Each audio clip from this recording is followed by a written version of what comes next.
So there were two candidates. There was you,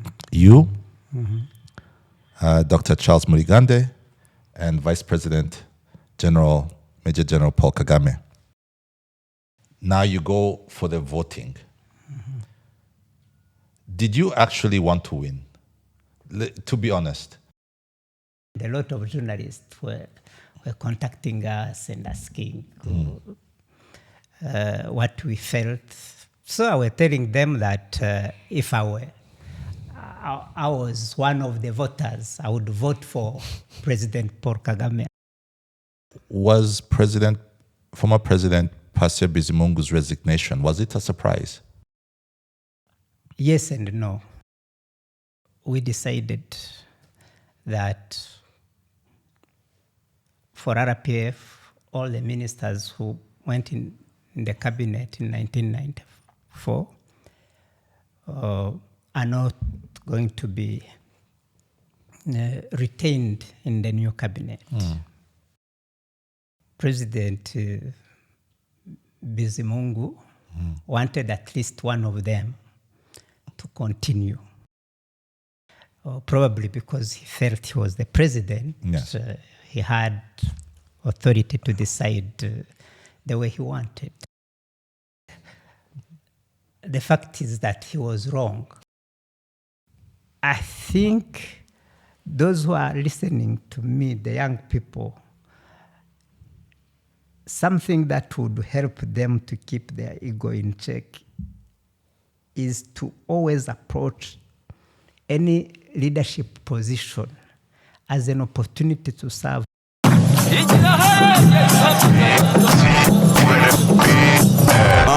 This is the very, very best. I introduce the very, very next. Big deal, you know this is the big league. Sanga mumihanda ya Kigali, make a big fish. Word on the street turakaze. Habari gani, mumeze mute. Yutse nshimi mana kuva honda mukiye. If you want the long form, come close murabure. Wait, what? The long form. What did he say? The long form. What? The long form. The long form. The long form.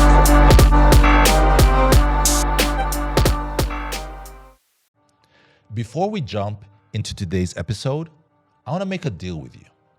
About 69.5% of you who watched this very podcast haven't hit the subscribe button yet. So, here's the deal I want to make with you. If you hit that subscribe button today, I promise you that my team and I will keep making the show better and better in every single way. So, go ahead and hit that subscribe button today. And now, let's get into the show. Hello there.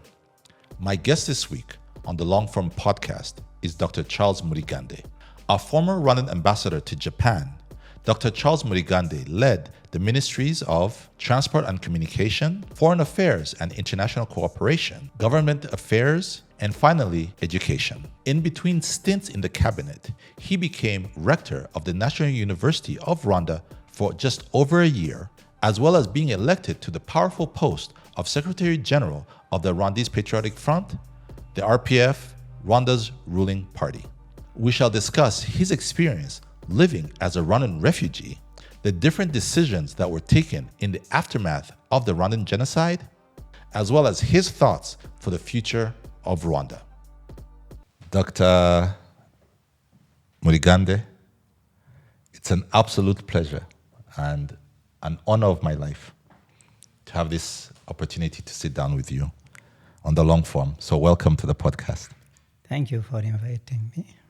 Have you done podcasts before? No. So this is the this first is the one. first one. And the most serious. So, it's not going to be. It's going to be serious, but I want to make it as enjoyable. Yeah. Not just for me, but also for my listeners. Yes. As we were saying off camera, you're one of the few people left in Rwanda who are able to help us understand some of those moments in time that when you think back to those moments, they are the foundations of the Rwanda that exists today.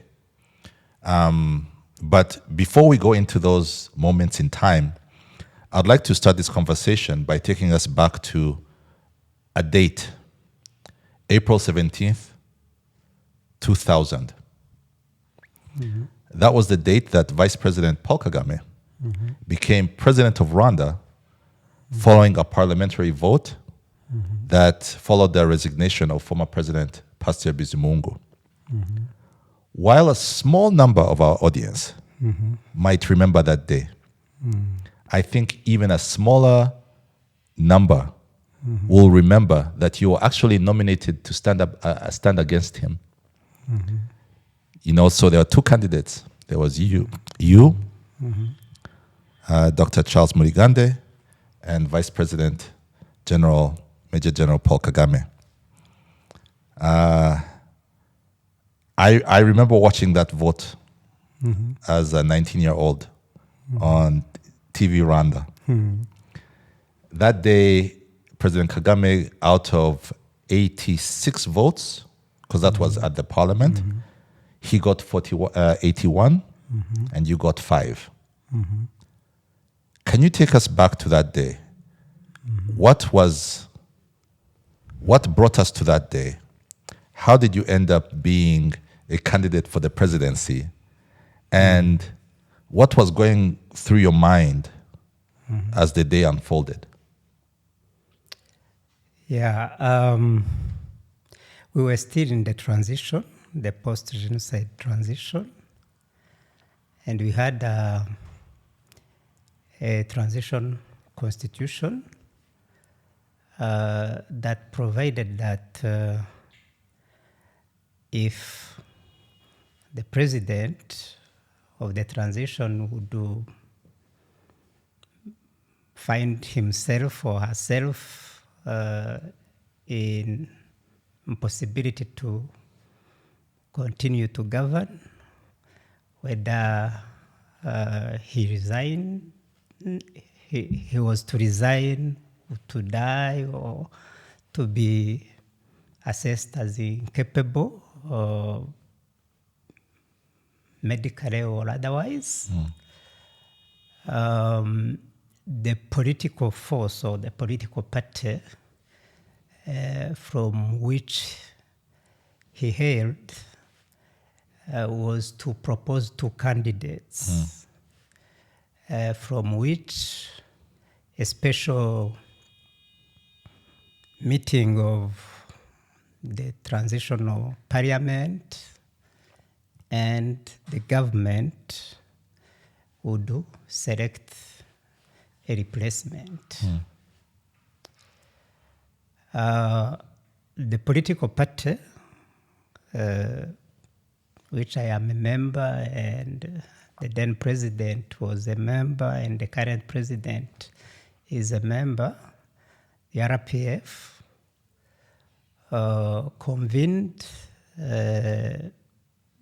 its political bureau to select 2 candidates. And it so happened that I was selected together with the then vice president and chairman of RPF as the other candidate. So we were to be presented before the parliament and the cabinet for that gathering to select who should replace President Bizimungu, who had resigned earlier. So if you can, so there was first an internal party, was it a vote? Was it a vote? How did it work? Yes, yes, it was a vote. And I came second. In the party voting? In the party voting. Okay. Yeah. And how long was it before the main vote in the parliament? If I recall, I think President Bizimungu resigned on 23rd March. And then the following weekend, if I had a Karen, I would tell you the date. It was a Saturday. We met, and as the political bureau, and selected the two candidates. Might be around 26 March. Then we took time to organize that sitting of the parliament and the cabinet to proceed to voting for the new president. Was former President Pasteur Bizimungu's resignation, was it a surprise? Did it catch you by surprise? Yes and no. There were internal problems to the party, and we had spent countless days and nights discussing those internal problems. First, when we were proceeding to discuss the new cabinet, and eventually we came to an agreement that a new cabinet should be put in place. And then you would recall his famous and probably last public speech in the parliament when the cabinet was being sworn in, a speech that he used to attack almost every institution in this republic. What happened? I can't remember the speech. Oh, when the president is swearing in the new cabinet, he usually makes a speech. Maybe for you to understand, maybe I should probably go further back.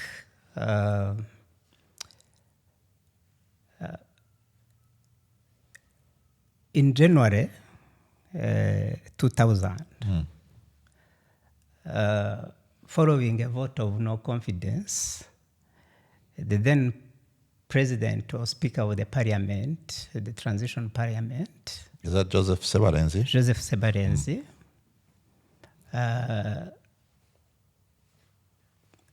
Left his position.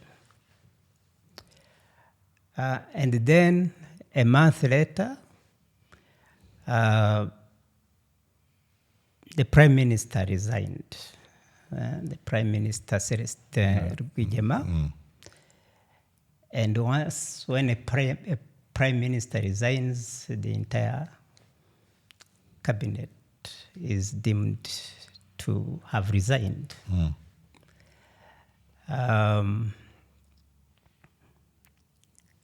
We then started the process of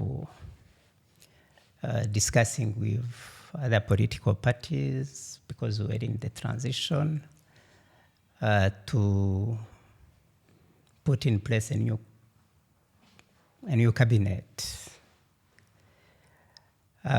Internally, within RPF, the National Executive Committee made a decision that all the ministers who entered the cabinet in 1994 are no longer going to continue to serve in the cabinet. We would find other places for them. All of them? All of them. Because we had noticed that they had operated in a period where governance mechanisms were not in place, and the management systems were not what it should be, and they had been exposed to risks of corruptions. And we had started a process of doing serious research and finding out how they managed the affairs of the state, because there was a lot of rumors of corruption here and there. So we decided that for RPF, all the ministers who went in the cabinet in 1994 are not going to be retained in the new cabinet. And it so happened that President Bizimungu wanted at least one of them to continue. One minister? One of those ministers. And it was very difficult for the RPF to accept And that. if I'm not mistaken, was President Bizimungu at the time vice chairman of the RPF as well? He was the vice chairman of RPF. And Vice President Kagame was the chairman was of the chairman RPF. of RPF. And the National Executive Committee, which takes decisions collectively, had made that decision. I don't know what happened. Like the following day, President Bizimungu came back and said, although we've taken this decision, I want this specific minister to continue. Who was the minister? It was Patrick Mazimhaka. Mazimhaka then. But we said, no, we've taken a decision and we are not going to. When we say we, It's the National Executive. NEC, National Executive Committee, decided that it should be the way we have decided. So it took time for us to agree to that. To align. Yes, eventually he agreed, and the cabinet we agreed upon was sworn in. If I can, it seems, why would the president of the republic and the vice chairman insist so much on one particular person? Was it, because when you think about the RPF, it's always worked as a unit.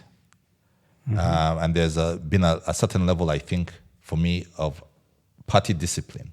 Yes. What happened? That is the birth of indiscipline in party. So maybe that's what President Bizimungu did not understand at that time. Maybe he had another idea of party discipline, or probably because he felt he was the president. Yes. He had authority to decide the way he wanted. I guess in his head, as the president of the republic, he must have thought that the party was subservient to him. Yes. Actually, that was his understanding. Was he wrong to believe that? I think so. He was wrong, at least in the understanding of RPF. Yes. RPF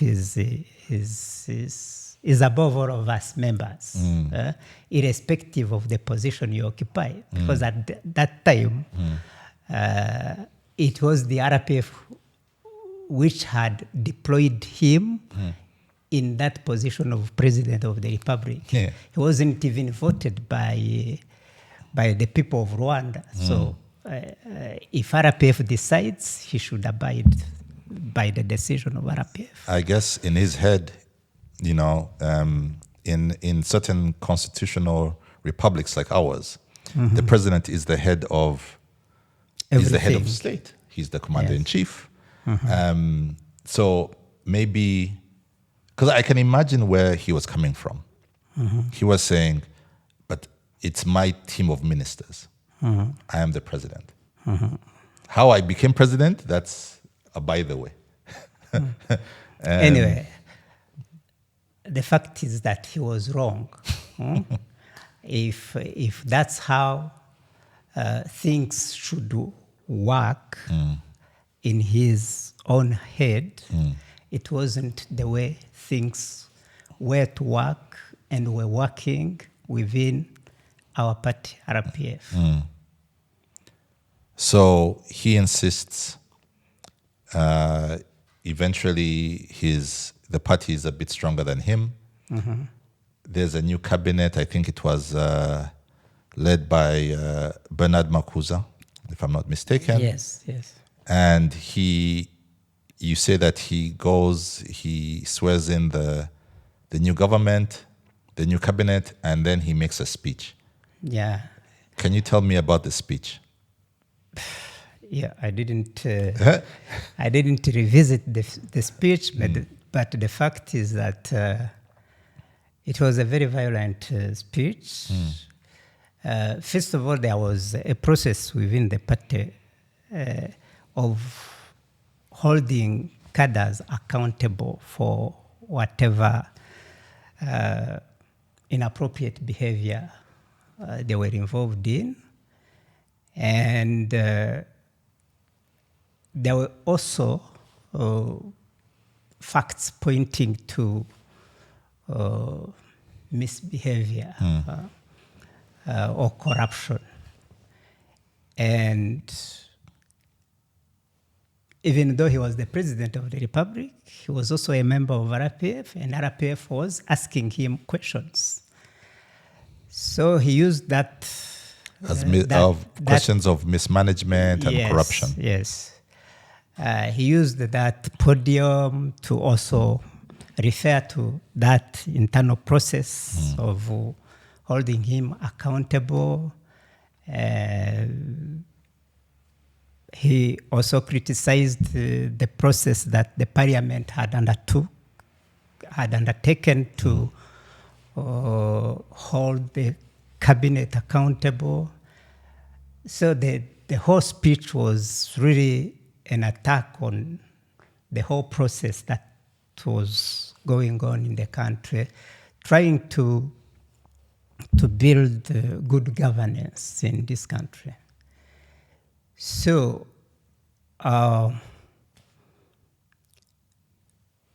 2 days after, the speech was made a certain Monday, and then on Wednesday, he wrote a letter of resignation. Probably after making that speech, he said to himself that he might not survive that speech because within RPF, we're starting to discuss of convening another political bureau to ask what went wrong for him to go out there and made such a speech. So probably he went ahead. He preempted because he knew that the political bureau had the capacity to remove him. So instead of waiting for him to be removed by the political party, he resigned the position. So because of that resignation, then we had to convene a political bureau of the RPF to select the two candidates to present to the parliament and the cabinet to select the new president. Could you, now to take us back to that time, I remember, I think at that particular moment, I was in high school. And I remember I was studying in Uganda. And I remember reading that, I think it was in the New Vision, saying, Rwandan president resigns. what happens next. And there were rumors of, coup d'etats, and there was I remember reading this newspaper, and I'm a 19-year-old. I'm thinking, oh gosh, what's happening? It seems like the center will not hold. What was really happening in the background? Was the crisis, first of all, was it a crisis? Or was it something that had been expected? Two, what was the atmosphere around that time?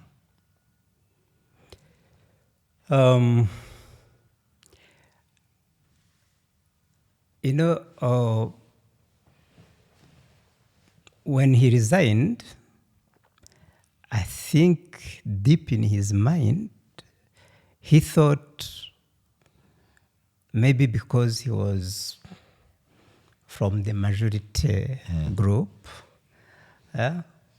those that our history have called Hutus, he thought the entire Hutu population would Rise up, demonstrate, and ask for reinstatement of President Bizimungu. Because I remember at that time I used to chair the forum of political party because I was the Secretary General of RPF.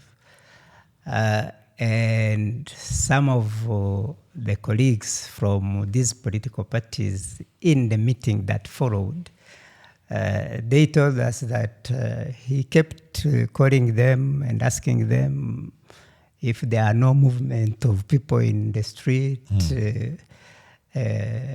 demonstrating against his resignation. But ironically, nobody demonstrated. All the shops remained open on that day and the following day and the days that followed. The situation remained calm. Maybe because they knew that RPF as a mature political party would find a solution. He was a candidate that was given by RPF. It was RPF which had put him in power in 1994, and RPF was still there. So I think the people of Rwanda, being mature enough, even at that time, thought that there was nothing to worry. The political party, the RPF is in control anyway. And indeed, that's really what happened. So there was no, when a president resigns, it's a big story. Yeah, a lot of questions. Yeah, people probably ask questions. Especially within the context. I mean, if you think about the context of the resignation, right? So just before there had been a resignation of the Speaker of the Parliament, there had been a resignation of the entire Prime cabinet. Minister, which is the entire cabinet, and there was also a resignation now of the President. The good thing is that he resigned after having sworn in the cabinet. So the country had a cabinet that could run the administration and the constitution of the transition. We used to call it the fundamental law of the transition. Provided that if the president is not there, the vice president takes over and run the business of the country. So there was no vacuum. There was a cabinet, there was the president, the parliament was there, the Supreme Court was there. So there was nothing to worry about too much. But yeah, you can say that. I think looking back, when we're here now, it's 2025. you were talking about things that happened 25 years ago. It seems, trivial, or it might seem, this was just a small bump on the road to Rwanda's transformation journey. But at that very moment, I was fortunate enough that I was old enough to follow the news or read some of the newspapers. And although I couldn't really, I was not as politically mature enough to fully understand everything, but I could, I'd see my parents, my uncles, and the discussions. There were a lot of discussions. So, you talk about how things were in control. But the context was that, I think, was a culmination of a lot of resignations, of a lot of people leaving the country.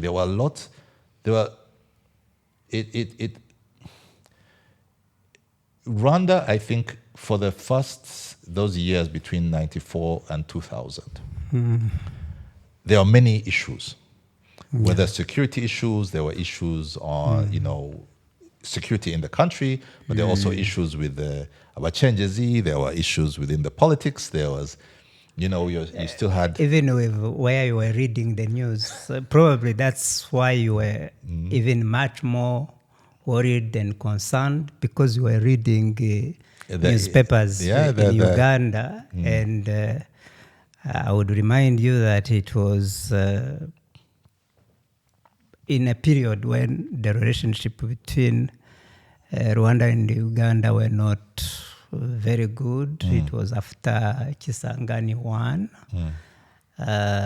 So I'm sure some journalists, whether out of their own volition or prompted by other people, were pushed to write things that were not in favor of Rwanda. They were saying, we knew the situation was shaky, and here is the proof. Yes. So I can understand the feeling you had reading newspapers in Uganda at that time. Yes. But eventually, I guess the president resigns. The bureau, the National Executive Committee of the RPF votes, and they give two candidates. You as the Secretary General of the RPF, as well as the chairman, the Vice President, Major General Paul Kagame at the time. Now you go for the voting. Did you actually want to win? To be honest. Let's No, actually, even during the period between when we were nominated and the actual vote, I think there was a good number of days, and a lot of journalists were contacting us and asking what we felt. So I was telling them that if I was one of the voters, I would vote for President Paul Kagame. I mean, in my opinion, he was a better candidate than me. So I openly campaigned for my opponent. So, but of course, I think the political party felt that they were going to select two good candidates, and if by any accident of the history they vote for me, they were also confident that I could be a good president. It's really interesting to think about life, I mean, we're talking about if a vote had gone another way. By the way, just a quick question. So, after you stand and you it doesn't even sound like you lost the election. I think you were more than happy for your chairman to be voted in. Do you then just go back home and continue working? What happened after? I was then the Secretary General of RPF. So both of us, the two candidates, were fielded by RPF. And RPF as the political party was determined to support whoever between the two of us was going to win. So I went back and continued the work that RPF was doing. No, it's really interesting.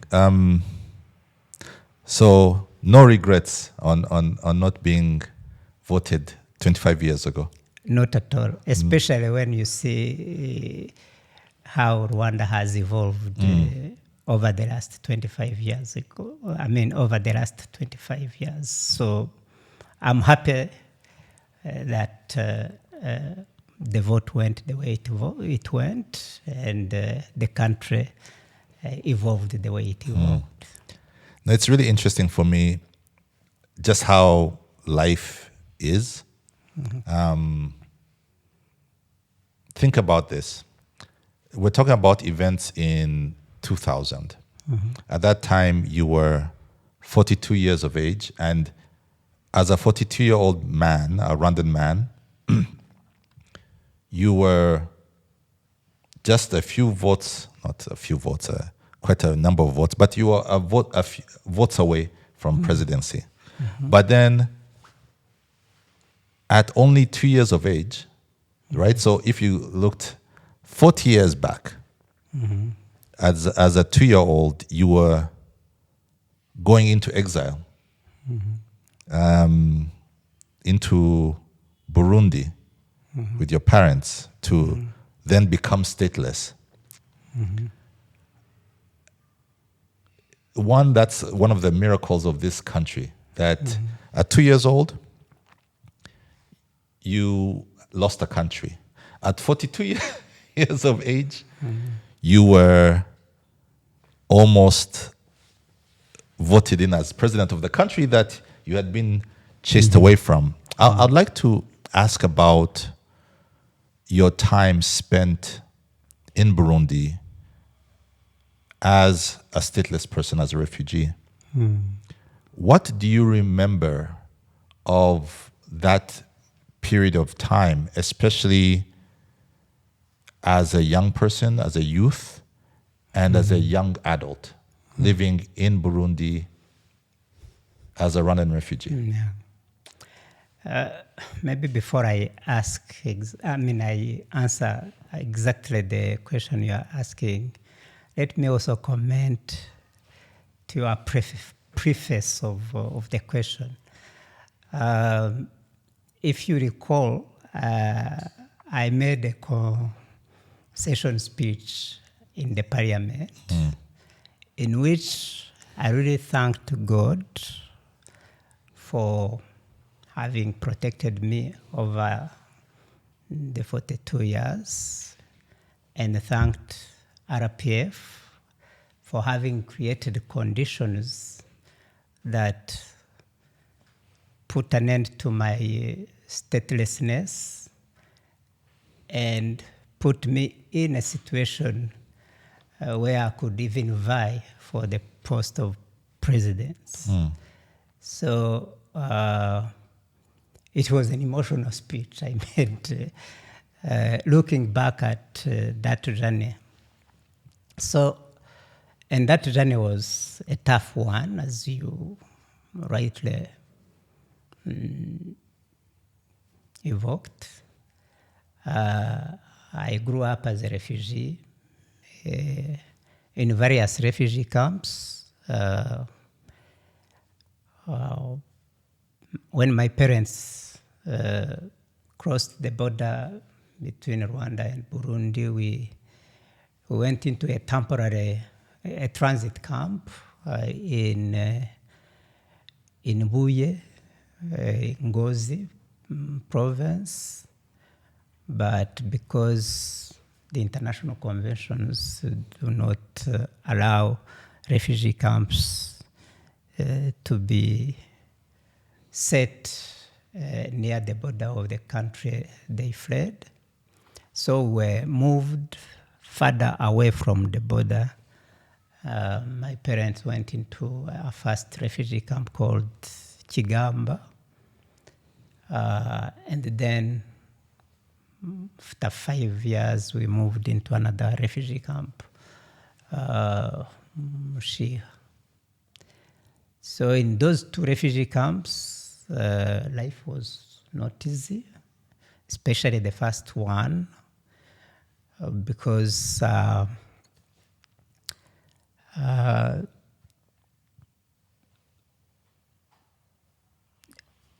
actually about 6 months after we settled in refugee camp of Kigamba, the UNHCR stopped giving us food rations, and our parents had to fend for themselves. They had to go and work for Burundian. They would go and farm the whole day and be given just enough to survive on that night, so that they could go the following day. Do you have other siblings? Yes, I do. How many were you at the time? At that time, we were 3. So we were 4. We were 4. 4 children, 2 parents. 2 parents. And then soon after we arrived in the refugee camp in Kigamba, a 5th one came. The eldest of our family had remained in Rwanda when we came. So he was actually he fled with us, and then his teacher came and argued him to go back so that he can continue his studies. So, so our parents had to work hard for others. I don't know how to characterize that. They were daily workers in the Burundian farms, and the conditions were such that if you are unable to get there in their farm at sunrise, if the sun would rise before you arrive, they wouldn't take you. And you would only leave when the sun sets. Jeez. And they would just give you maybe half a kilogram of beans. And For working all day? For working 12 hours non-stop. But they had to do that to save their children.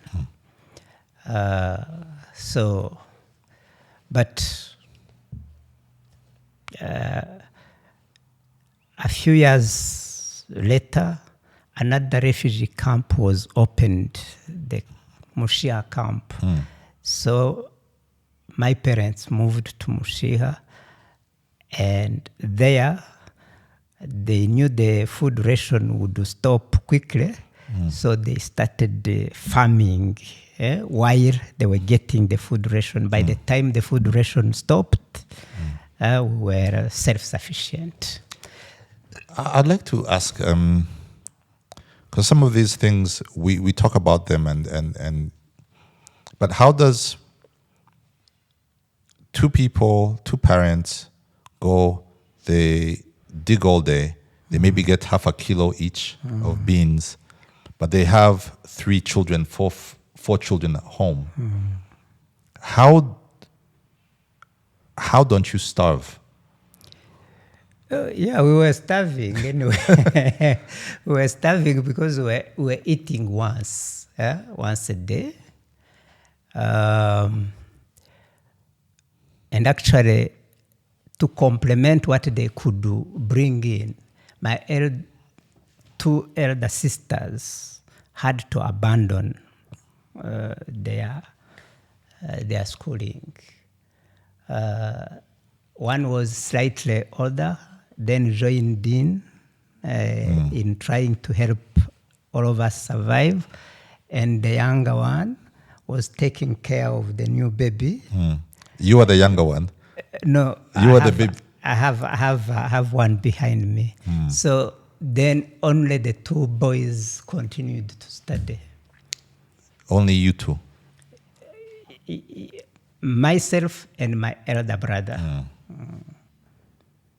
And yet, what has always pained me is that these two sisters of mine had never been second in class. They were always first in their classes. And yet, those circumstances forced them to abandon school.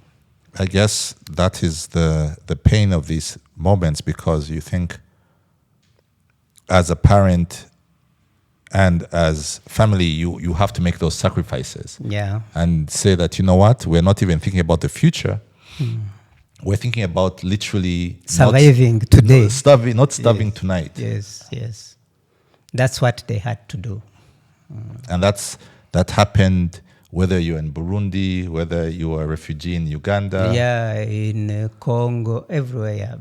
Yeah. Then I remember my dad would tell me about having to guhaha. They used to call it guhaha. Yes. Guchinshuro. Yes. Guhaha is much better because it means you have some money. No, you go. So for him, Guchinshuro, you have no money, you go and work for food. Work for food. That's what our parents were doing, and I know that even in Uganda they did, in Congo they did, in Tanzania they did. No, so you go into Burundi at 2 years of age, but obviously at 2 you don't really recognize where you are. Where you think about a 2-year-old, you don't. Yeah, you. But if you can look back to the time when your eyes finally open to not just where you are, but also the challenge of the environment that you're living in. How old were you when you realized, oh my goodness, I am a refugee? Not just am I a refugee, but I'm a refugee in a very, very challenging environment. Yeah, probably when I became 5-6 years old. And actually, linked to that incident, that life circumstances I was describing, there was something that happened when I was around 6 years old, and all our parents were going to work for food. I remember one family that had gone to work for, the parents had gone to work for food, and they gave them food that was poisoned. Oh no. And they came back that same evening, they cooked the food, and the entire family there were 9, 8 died, and the only baby who survived because that baby had not started eating. Still on breast milk. Yeah. So Jesus. that has refused to leave my mind. If there is something I would always attach to my life in the refugee camp, it is that incident. Although I was very young, Yes. but I still recall that terrible incident. I even recall the name of the family. What was the family's name? Sengofero. Sengofer. The entire family is finished. Finished except one child. I wonder if the child is still alive. I'm not sure. Yeah. So those are the circumstances we grew up in. Yes. But thanks to the resilience of our parents, their dignity, they did not stay in those circumstances for too long. They started organizing their lives, and in no time, we became better off than these Burundians were working for. And the role reversed. They started working for us.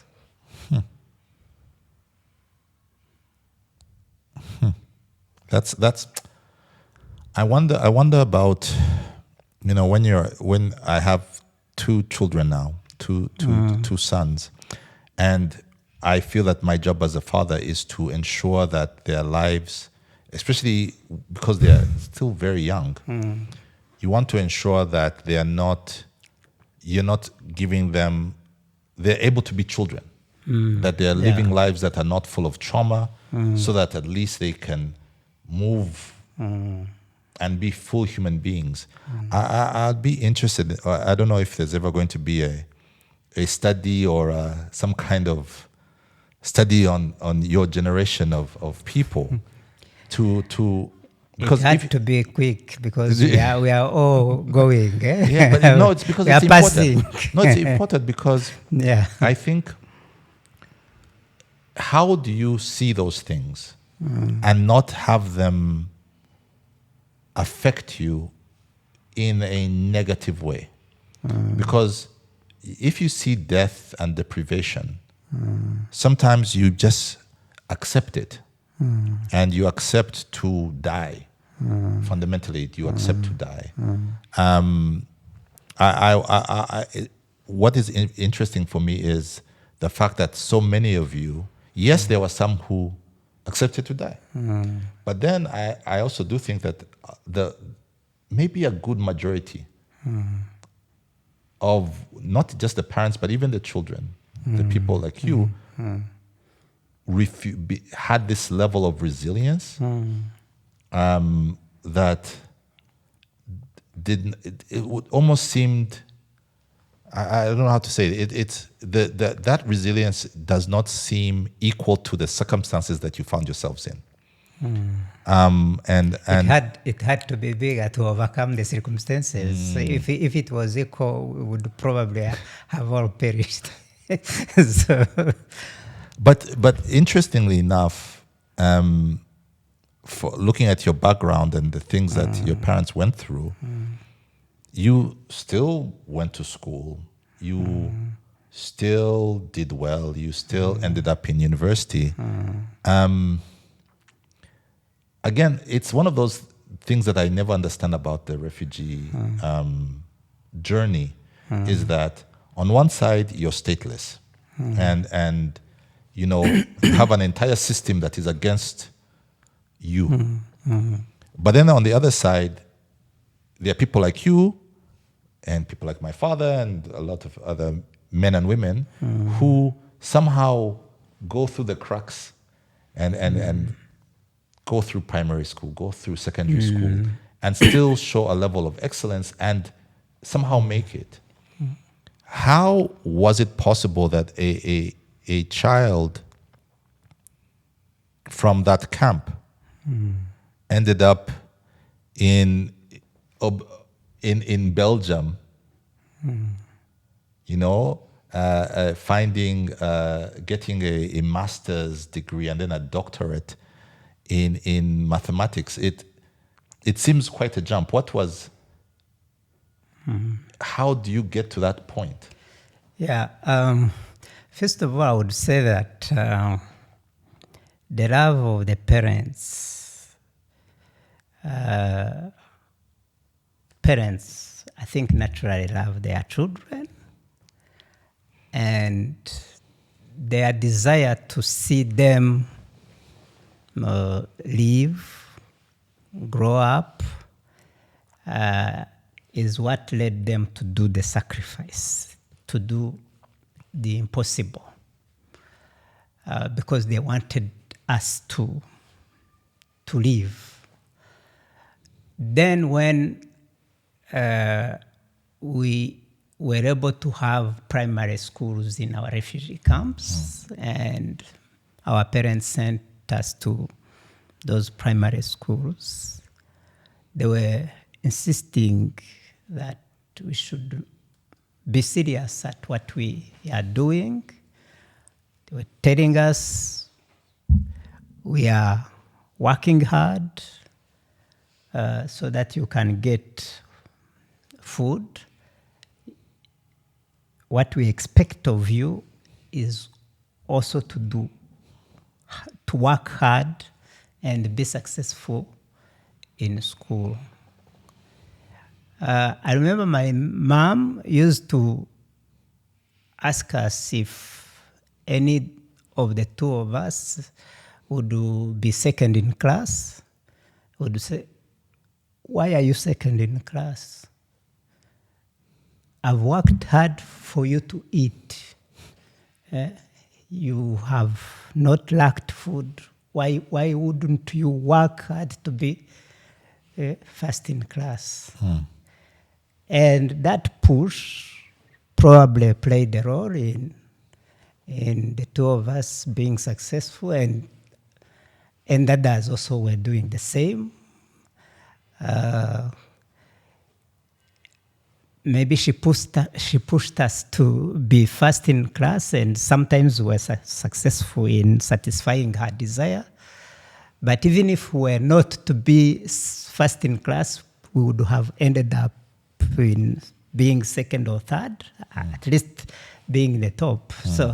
So many parents were doing that for their children, and probably that's what accounts for the success you were talking about of some of us.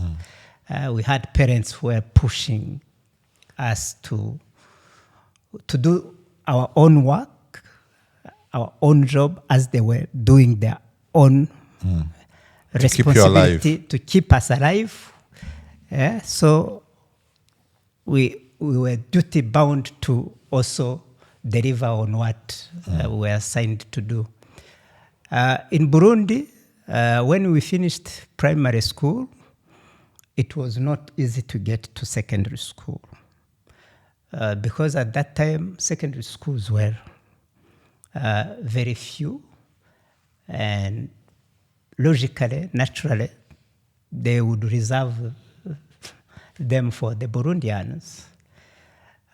Fortunately, some of our elder brothers and sisters, mainly brothers, because at that time there were not many of our sisters who had gone to school, who were at the university in early 60s, in Belgium, in Rwanda, in Kinshasa, decided to create a school for refugees. A secondary school. A secondary school, because it was impossible for us to access secondary school. So they created a school called Collège Saint-Albert. You might have heard about it.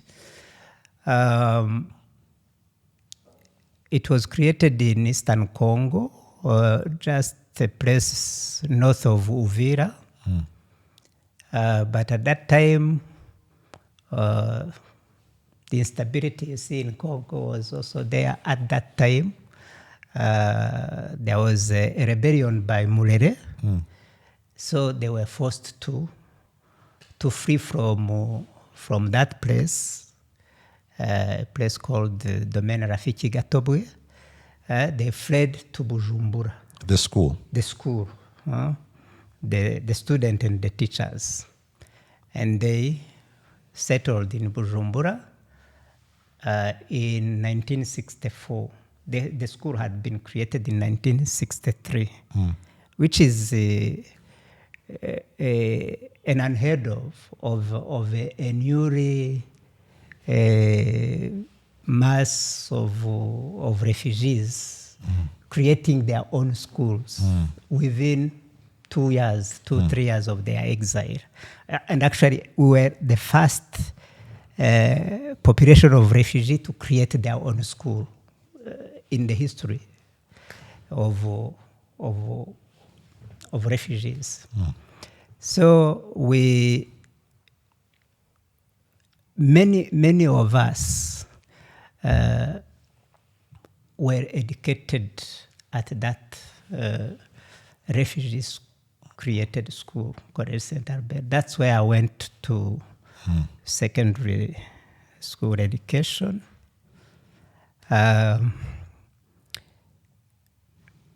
Most of our lecturers or teachers were Rwandans. Maybe they were extremely motivated to educate their younger brothers and sisters, although we were operating in very, very poor conditions. But because they did it out of their heart, and we were also motivated by our parents to succeed, we ended up that school ended up producing very, very good graduates who eventually played a big role even in the liberation of the country and the reconstruction of the country. When you talk about very difficult conditions of that school, what do you mean? I remember, for example, when I joined the school in 1972, the school was 9 years old. We were still sleeping on mattresses down there. We would eat not very good food, if we had food. So it was because the school had no support of the government. So it was a fully refugee-owned school. Yes, fully refugee-owned school supported by refugees. They wouldn't also charge us big tuition fees because you had no money. We had no money. So there were a lot of families in Bujumbura who were contributing for us to be able to get beans and potato to eat. Potato was rare. Beans and tapioca. That's tapioca would be cassava. Ifuyu Bugari. Yes. So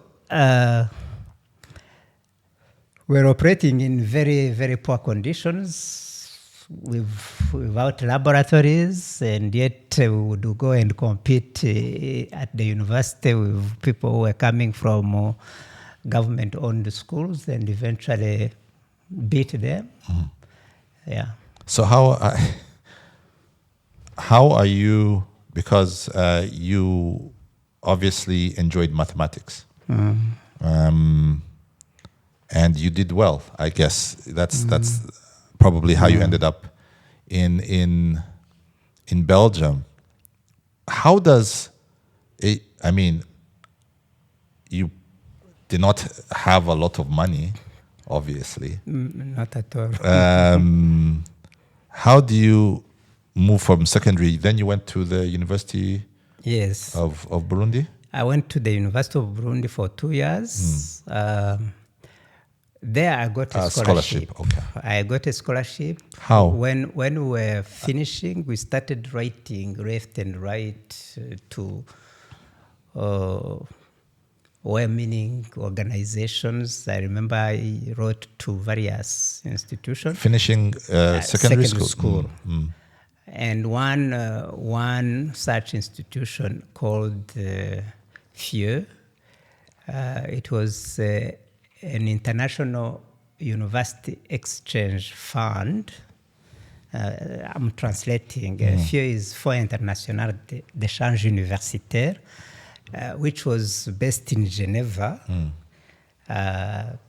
I wrote, explained my situation, shared with them my results, and eventually they gave me a scholarship. So, and among my contemporaries, there were a few who had such a scholarship, others from Rwanda. I mean, how do you identify these? Because I mean, you're children of you're not worldly. You're not.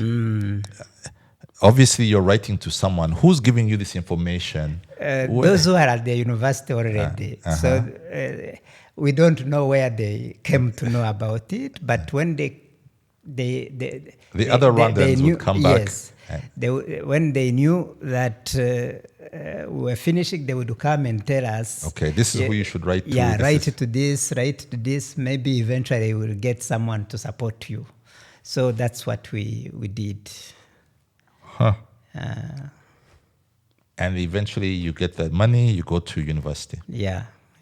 And if I'm not mistaken, that one was probably the first well-equipped institution. Yes, environment that you'd ever been in. To study in. What was that like? Because you're coming from a place of absolute deprivation. Yes. Then all of a sudden, you're in a campus like everyone else. Yes.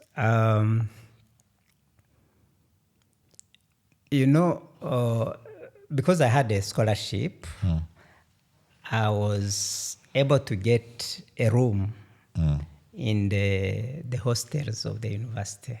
But it was a principle that all of us would have to give accommodation to other Rwandans who did not have access to university hostels. So the few of us who had the scholarship,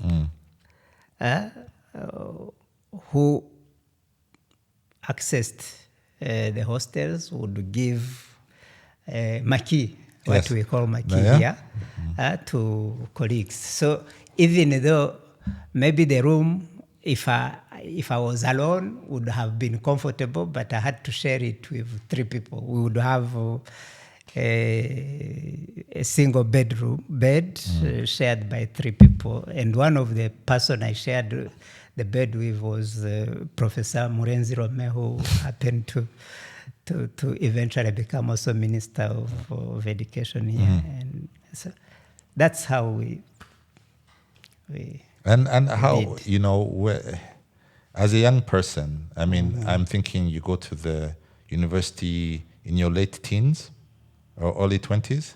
Early 20s. Early 20s now. Yeah, I was 20 when I went to university.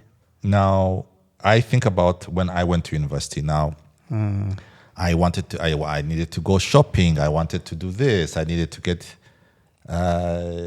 nice clothes. I wanted to look like a university student. Now, in your experience, you're still coming from where you've come from. You have a scholarship, but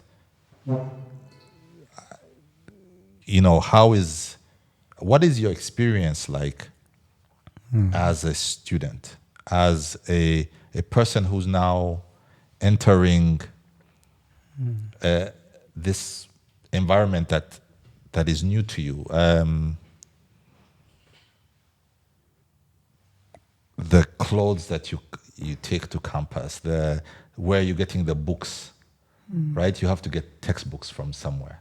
Is it? Did you get money from the scholarship?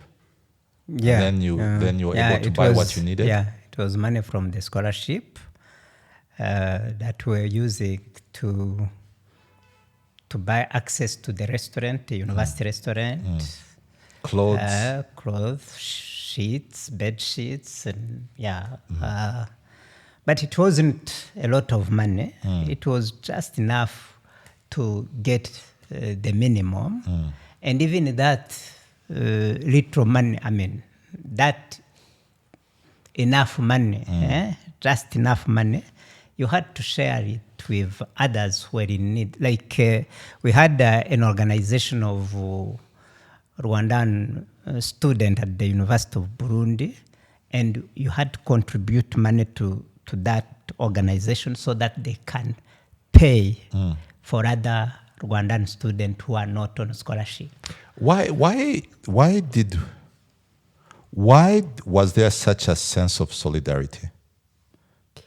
Because usually sometimes when Yeah. there's not enough, then people naturally want to make sure that they are okay. But where No, does that no, sense of solidarity come from? I think it came from our upbringing. I remember even when my parents had to go and farm for Burundians, and so that we could eat. Because as I told you, if you arrived late after sunrise, you weren't giving the opportunity to work, it meant that you would go home without food, and your children would not eat that night. When we were growing up, our parents, who happened to have had an opportunity to work and get food, when they would bring food, they would cook the food and call the children of our neighbors who Did not eat. did not eat. They would refrain from eating so that we, the children, could eat. So we grew up seeing that sense of solidarity. And these neighbors were not our cousins, or no, they were other refugees, other Rwandan refugees. I think from what we observed our parents doing, we ended up also doing it in our secondary school, at the university. Even at that secondary school, because we're not all of us in the same condition. Some of us would come from a better off family, and you would come and be able to buy 5 soaps and give 2 of them to another colleague who was unable to buy soap. So I think it is the way we grew up, seeing what our parents were practicing. That unity, that solidarity, the sharing of the little they had, taught us that we should do the same as we were growing up. Yeah. Eventually, you graduate from the university in Burundi. You get a chance to travel abroad. You go to Belgium. Now, a young Rwandan refugee in Belgium, it must have been quite an interesting experience, going into the land of the Muzungus. Yeah, it was. It was interesting because at that time there weren't even very many blacks, like at the university where I was. In, let's say, the Department of Mathematics, I was the only black person in that department. So, and I had to speak French the whole night. So I knew French, but I had not been in a situation where I had to use it. I was able to study in French, to answer my teachers, professors' questions in French, but everyday life in French. So it wasn't that easy, but I had to adjust to that. And these classmates of mine were also shocked to see A black man. In their class. So they didn't believe that I would be able to succeed. And they openly asked me if I believed I would eventually succeed. When I arrived, they were even keeping distance from me. Maybe I smelled bad, I don't know. So those are the situation. I mean, it is the situation I had to confront. But again, I wasn't prepared to waste the chance I had. So I had to make sure that I succeed, even though they did not believe I would. But you did, and after your doctorate, you go back to Burundi, and where you start working. Yeah. That is around what, 84? 85? 86. So now 86 is an interesting time. That's when you go back to Burundi with your newly awarded doctorate. But 2 countries north, so that is Rwanda and Uganda. What's happening in 86 in Uganda is the rebels of Yoweri Museveni overthrowing the Milton Obote government. And that's 86. Now 87, of course, when we think about the rebels of Museveni, they are significant for Rwandans because that is where you now get people like the late Major General Fred Rwigema. That's where you find men like, at that time, Major Paul Kagame. That's where you find people like Major Bunyenyezi. All these people now are coming out of the bushes. Now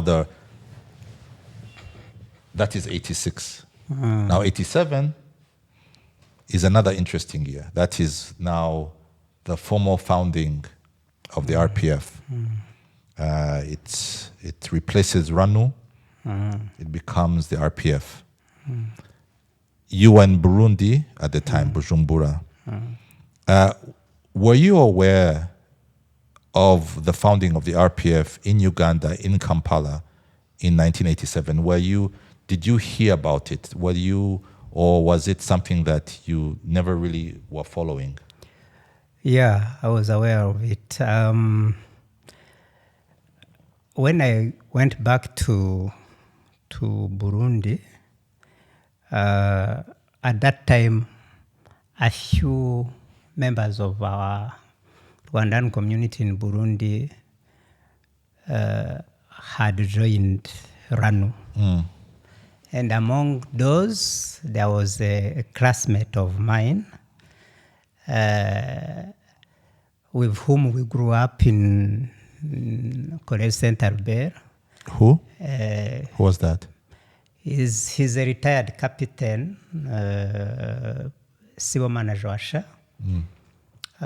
We were classmates. We used even to sit on the same desk. And when we were in S3 and S4, we used to go and meet Francois Rukeba, the late former Secretary General of UNAR, to discuss about Rwanda, why we became refugees, why aren't we going home. So we used to go and spend quite some time with him because we were kind of fed up of being refugees. So because of what we used to discuss and what we used to be involved in, when I came back from Belgium, he came to see me and to mobilize me to become a member of RANU. After meeting with him a few times, and he also asked me to identify people in the community where I lived. I lived in the second city, the current capital of Burundi, Gitega. So I identified a few serious men, and we started meeting with him. He would bring also some colleagues to tell us about RANU, what is it all about, its methods of work, and so on and so forth. And we eventually decided to join RANU. The first 5 people who joined RANU in Gitega, we did it in 1987, a few months before the creation of, or the mutation of RANU into RPF. So even the delegation that went to attend the Congress of RANU that gave birth to RPF, they had told us that they were going to the Congress. I mean, they were our delegate because we were formerly for members of RANU. So we were aware of what was happening. And when did you become a member of RPF? Everyone who was a member of RANU became automatically member of RANU. I mean, of RPF. So from its founding, I am a member of RPF from its founding because I was a member of RANU. Yes. Now, in 87, did you, sitting in Gitega, did you know that 3 years from now, there would be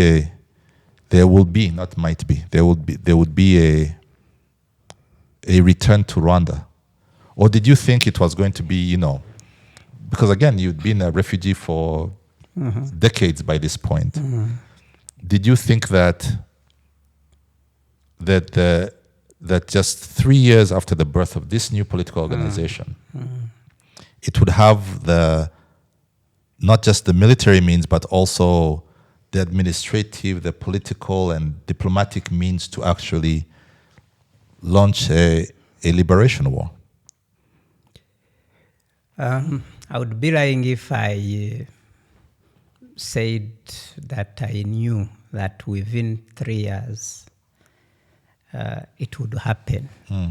But from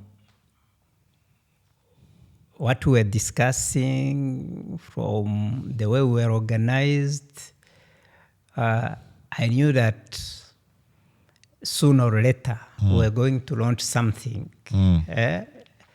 an active phase. We had already launched a not very active and open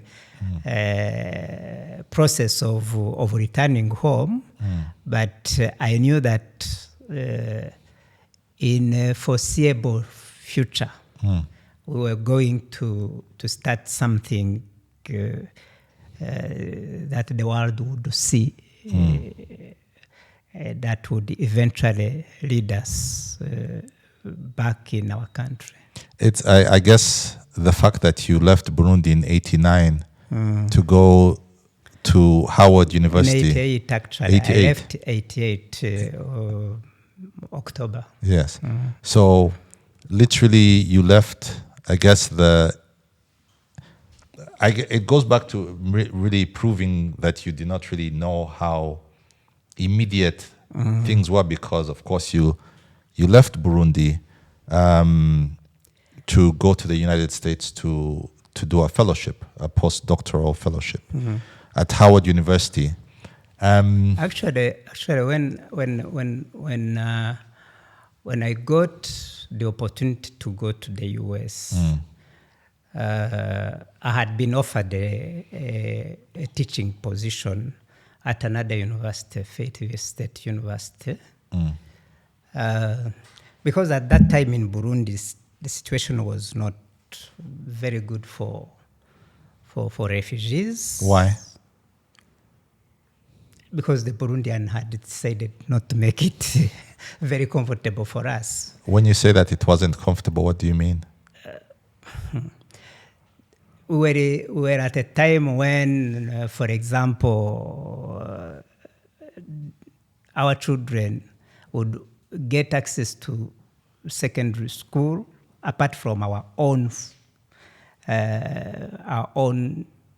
schools, refugee established school, to get into any national school, you would have to score not less than 75% at the national exam, and yet for them, for the Burundians, 40, 45 was enough.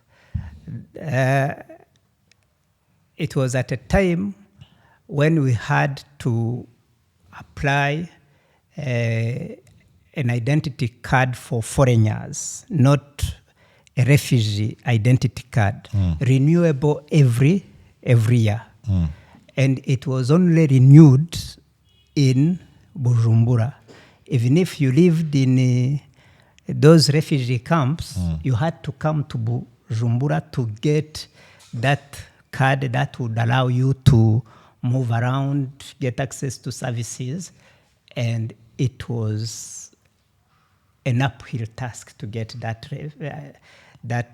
identity for foreigners. We had a mutuelle de santé, and refugees were not eligible for that.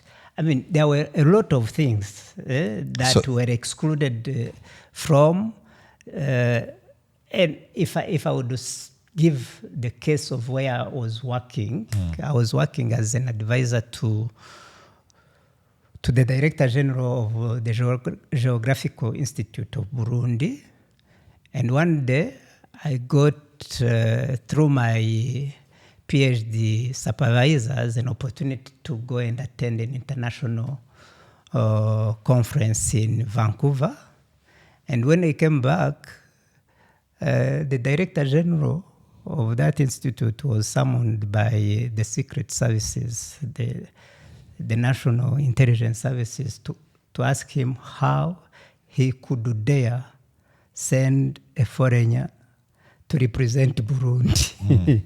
So I saw that I had no scientific or career future in Burundi. So I started sending my CV left and right, and that university offered me a job. But unfortunately, I wasn't able to report to the job at the beginning of the academic year. They waited for a few weeks. When I did not show up, they had to find another one to teach the courses I was going to teach. So when I got there in North Carolina, they told me, sorry, you are too late. We've hired another person. That's how I ended in Washington, D.C., because I had someone I knew in Washington, D.C. Who did you know in Washington, D.C.? When I was doing my PhD, when I was about to finish my PhD, there was someone, a statistician at the National Institute of Health, NIH, who came for sabbatical leave at our university, and we lived in the same building. And we eventually developed some friendship. So when I could not get a job at Fayetteville State University, I called him. I told him what had happened to me. And he said, you know what? Fayetteville is a small city. If you can't get a job at that university, you might not get a job at all. So why don't you come to Washington, D.C., which is a bigger city, a bigger place, and with a lot of universities. Maybe you can get a job here. So when I moved to Washington, D.C., I stayed with them for just 2 months, and in 2 months I got a postdoctoral fellowship at Howard University. Amazing. And then that is 89 now. Yes, January 89. Now, while all this is happening, are you still in contact with your RPF comrades? Yes, I kept contact with those I was working with in Burundi. And then when you moved to the US, did you find a new group? At that time, there was not a single member of RPF in the US. Really? At that time, no, not that I know. Because I started talking to them. 89, no single member? Not a single member. How is that possible? Because I know there were members in Canada. They had not moved to US to evangelize them. Anyway, to share the news. To my knowledge, I was the first at that time. I started talking to them. First RPF member in the US? Yes. Jeez. And but there was a Rwandan community. Yeah, a small Rwandan community. They wouldn't even believe that we were engaged in a very serious enterprise that would lead us to somewhere. So they were really reluctant to embrace what I was sharing with them.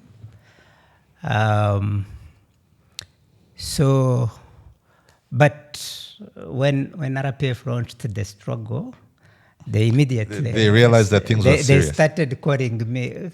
Why don't you explain to us these things? So that's how really most of the members we eventually got. They joined in November 1990. How big was the membership? If you remember, was it over 100? Yeah, by the time the struggle ended, we were about 124 members. At least those I had in my registry. Yes, and if I'm not mistaken, you were the spokesperson of the RPF in the US? Yes. Now, if the RPF was almost largely unknown to even the Rwandans until, of course, the liberation struggle began, I can only imagine how difficult it was to explain what the RPF was about, or even better yet, to explain the plight of the Rwandans to an American public. Yeah. Right? How do you, this is 1990, this is, the Berlin Wall has just fallen. There's so many political movements, right? If I'm a journalist in Washington, D.C., I'm not lacking stories to care about. Yes. There's the Tamil Tigers, there's what's happening in Tiananmen, there is, how challenging was it for you to get traction and tell the story of the plight of Rwandan refugees, as well as explain what, especially at the beginning, I think as the years went by, there was a certain level of legitimacy that the RPF had. But at the very beginning, how difficult was it to explain what the struggle was about? It was extremely difficult. For the reasons you just cited, but also for the fact that really in such a big country like US, which is self-sufficient, Americans think that the world ends with America. If they discover that there is another world outside America, maybe they discover that there is France, UK, Germany, Japan, China. For the common man and woman in the US to know where Rwanda is would be a miracle. So explaining a complicated history like the one we have to them was very difficult. But luckily enough, we had a gentleman called Roger Winter. Roger Winter was the director of the U.S.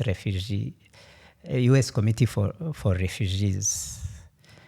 And he had traveled around the world and knew this part of Africa because he was deeply involved in South Sudan and had been also involved in the refugees, the Rwandan being expelled from Uganda to Rwanda in 1982.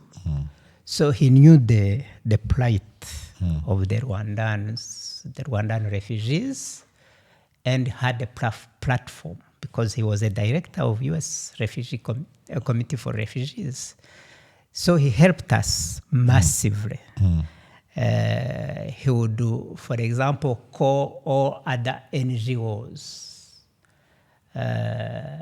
in Washington, D.C., and there is a number of NGOs because that's the center of politics and power. And so every important NGO in the U.S. has a representation in Washington, D.C. So he would call them and give us a platform to explain what was happening, what is RPF, what is it fighting for, and so on and so forth. And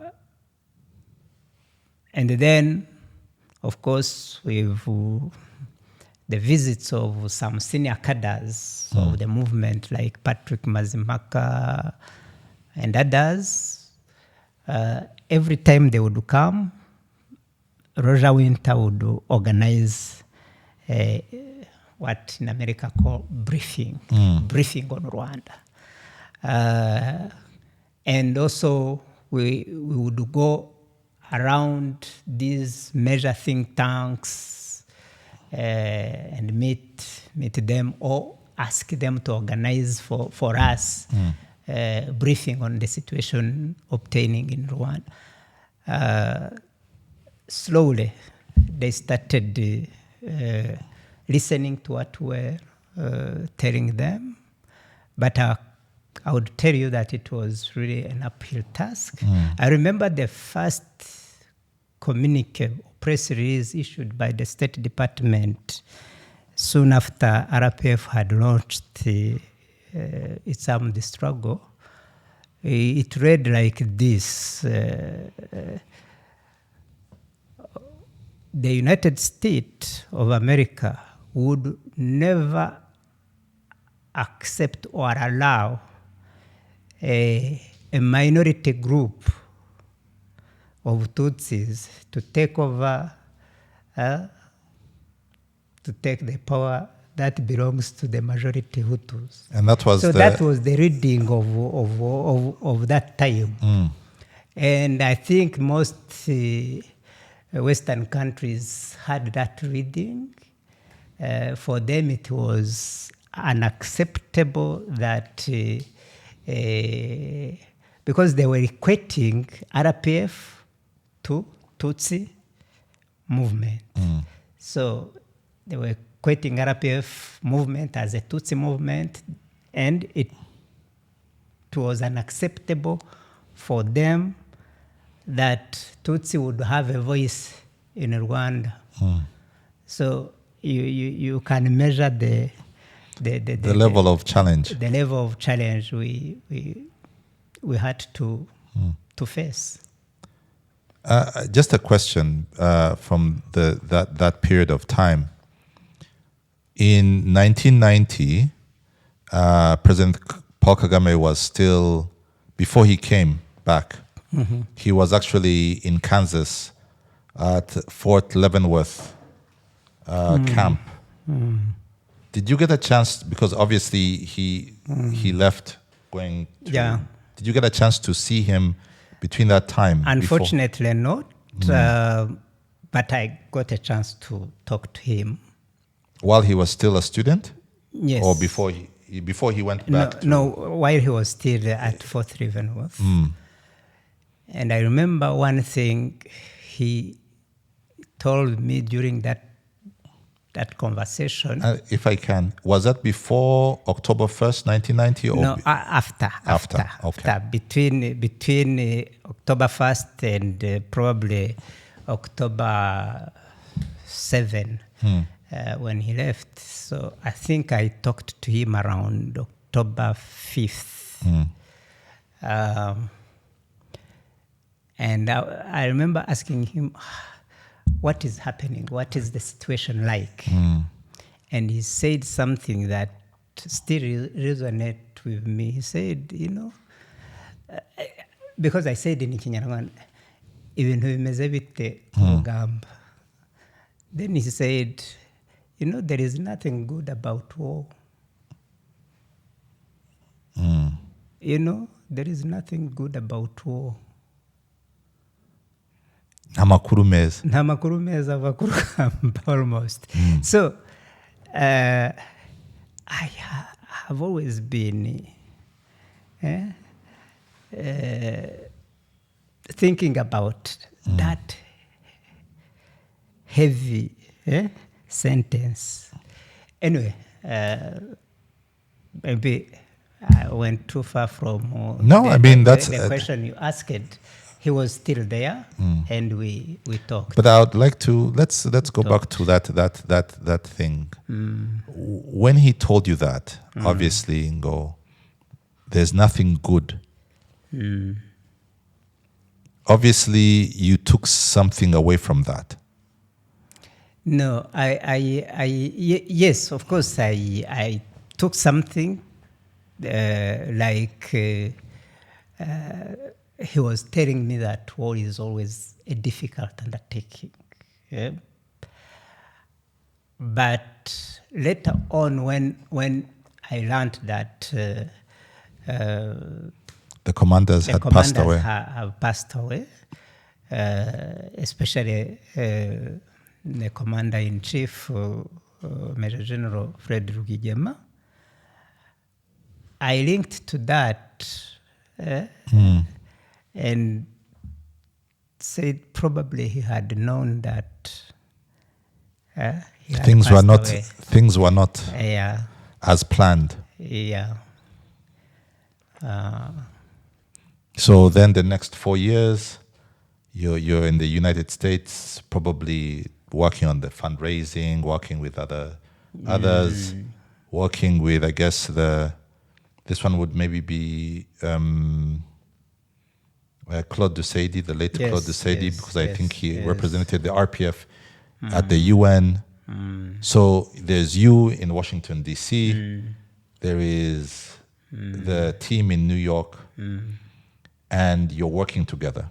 Yeah, we were working together. He would even come to Washington, D.C. because at that time I had a job. It was very difficult for me to leave my job and go stay in New York. And actually, we came to that understanding with the leadership that since Claude Saidi was flexible, he had no official job. I mean, he had no job to report to from 9 to 5. It would be better if he was assigned to New York. And I continue to deal with Washington, D.C. That's what happened. Now, you're still in Washington, D.C. when the genocide starts and liberation happens. How are you explaining? How are you explaining what is happening? First of all, how are you getting the information? 2, how are you, because you're still still spokesperson. So you have to explain to, again, a world that does not know or does not care that there's a genocide happening.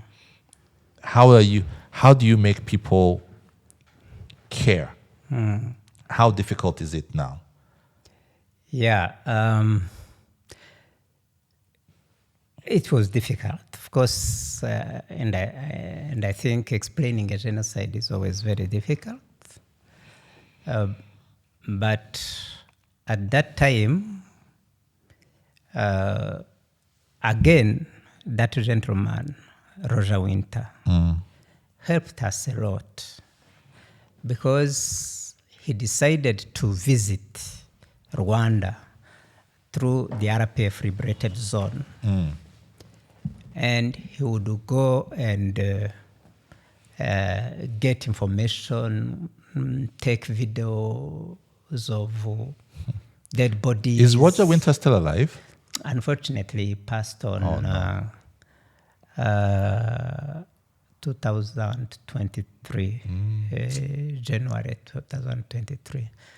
I was very happy because I happened to be in Washington, D.C. and was able at least to be at his funeral. So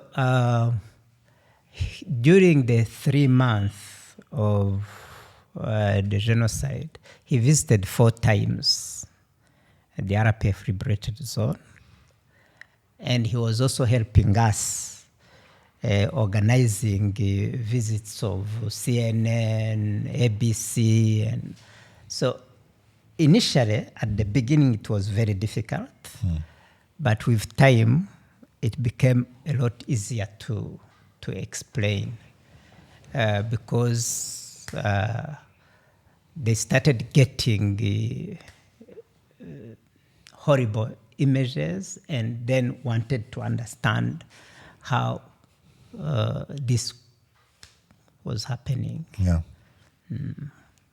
Thankfully, the genocide only lasted 100 days because of the RPF's victory, July 4th. Now, you could have stayed in the US and now said, you know what, I'm a professor now.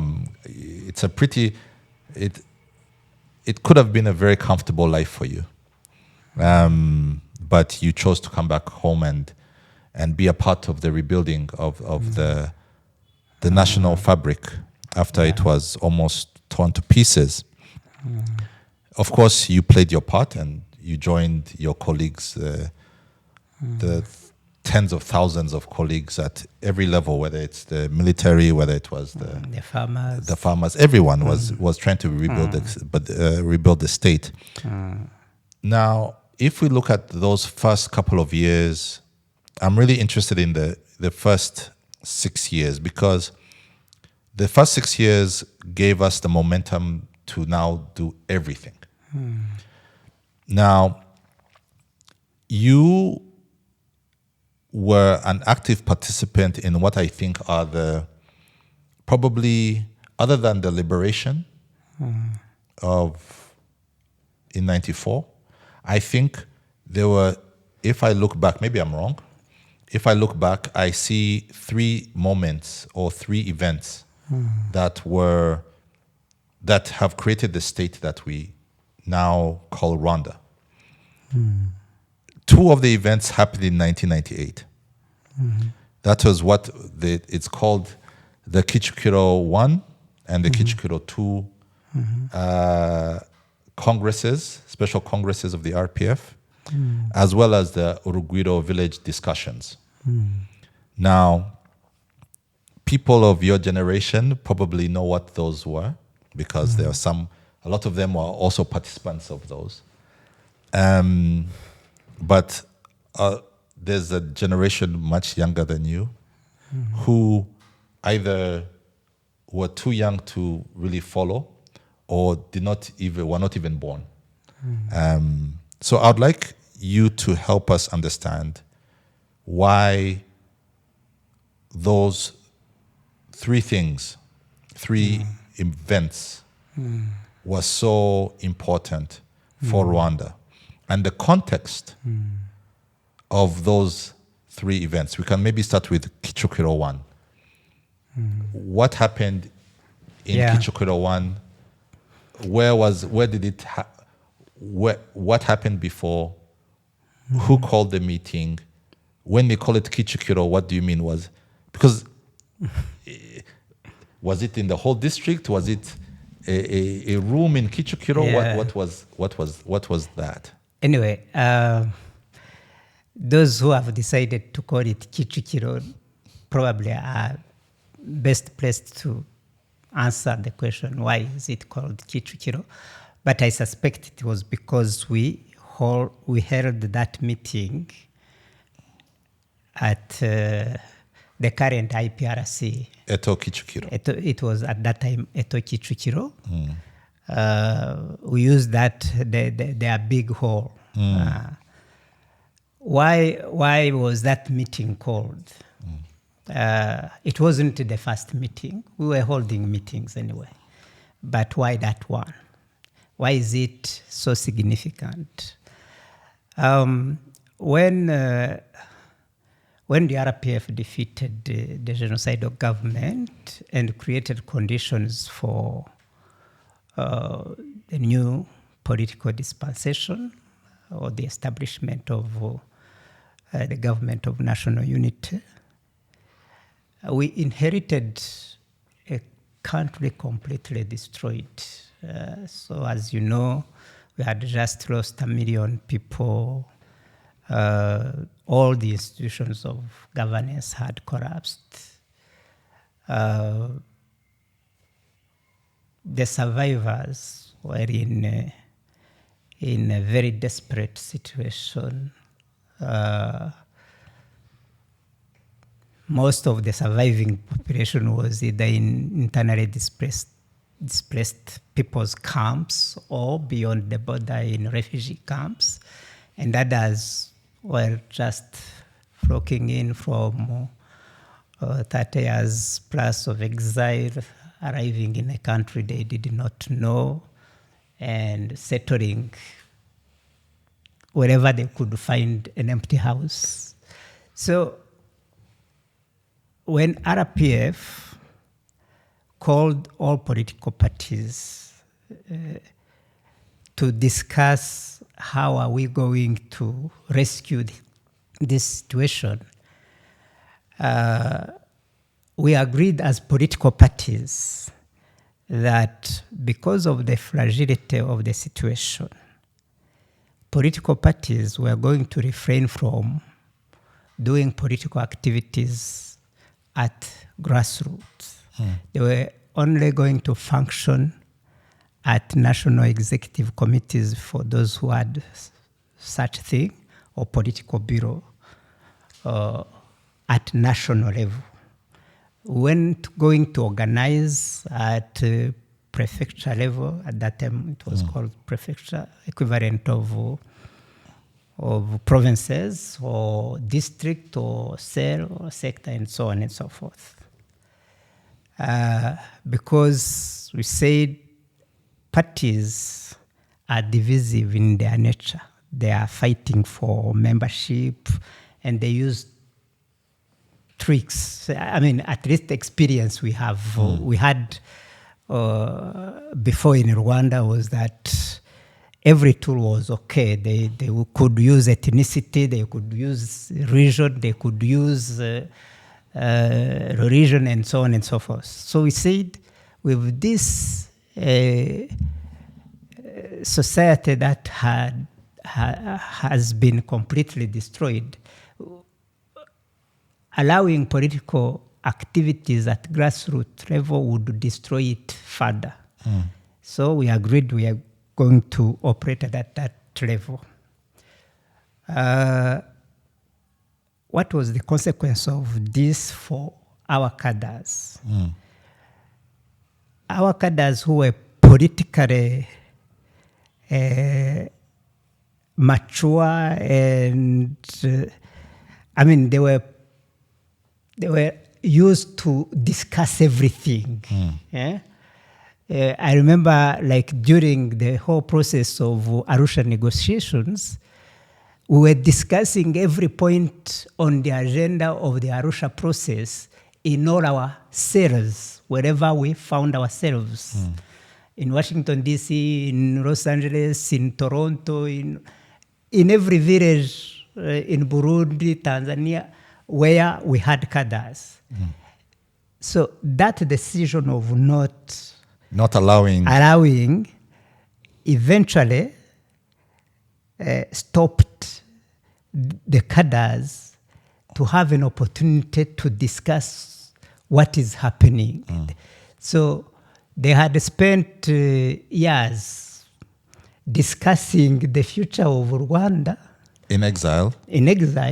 And all of a sudden, They're in Rwanda, they can't discuss. They can't discuss the current state of Rwanda and the future of Rwanda. So with time, this built a certain level of frustration on behalf of the cadres. And the situation of the country was not a perfect one, so that they could not care. We were faced with a lot of challenges. The challenges of bringing peace, security, stability. The challenges of resettling refugees. The challenges of how this country is governed. So corruption, land issues. So, and they had no forum to discuss this. So they started building frustration and started expressing it. They were saying, we have the impression that the few of us who managed to get jobs in government, in politics, are happy with that. It is as if that is what they fought for. We fought for. So, and of course, some of them started even building nice houses where they were eating money, they had access to everything. We're driving nice cars. So the cadres, the ones who did not eat, who used to work 24 hours for our liberation to succeed, felt left out. And yet, some of them who are now ministers, DGs, prefets, were enjoying life. Yes. And because there's a Rwandan author whose book I've been reading in preparation for this, Jean-Paul Kimonyo. I think he was among those Vakada of the time, and he was talking about, you've said it in a nice way of the situation, but in his books, he talks about, almost a separation between, the political actors and the people on the, who were, you said, the cadres. I didn't say it the nice way because I wanted it to paint a nice situation. I described the root cause. The root cause was that because we had agreed that political parties, including RPF, were only going to work at national level within our political bureaus and national executive. And even if we're sitting and discussing the issues, we're not communicating with our cadres who were in Ngororero, who were in... Because that separation, going to communicate with them, maybe we misconstrued it as political activity at the grassroots, which would be in violation of the agreement. So they ended up being, feeling that they are left out because they had no framework of discussing and challenging even some of the approaches we're having to addressing issues. And of course, we're not in the same conditions. So some of us were sleeping in nice houses. You were a minister by then, if I'm not mistaken. No. You were the rector? Yeah, I was the rector of the National University. Yeah, which is equivalent to a minister anyway. Yes. So that lack of communication is what created that perception that we did not care the leadership did not care. So when those sentiments started to move upward, of course, as a responsible political party or political movement, we had to sit and discuss about what to do. In a way of understanding those who were in those positions, the issues they were dealing with were of Herculean magnitude. So they were absorbed by the issues they were dealing with to the extent that they had no time to even communicate with the base, even if the communication had been allowed. So dealing with a completely destroyed country was not an easy task. And I guess when you talk about completely destroyed, it's not just in terms of infrastructure. It's, like you said, these issues of housing, issues of, if I'm not mistaken, there was also, I think in the same book by Kimonyo, he talks about there was less money in the economy. I think the international development partners had started reducing the funds they would give to the state.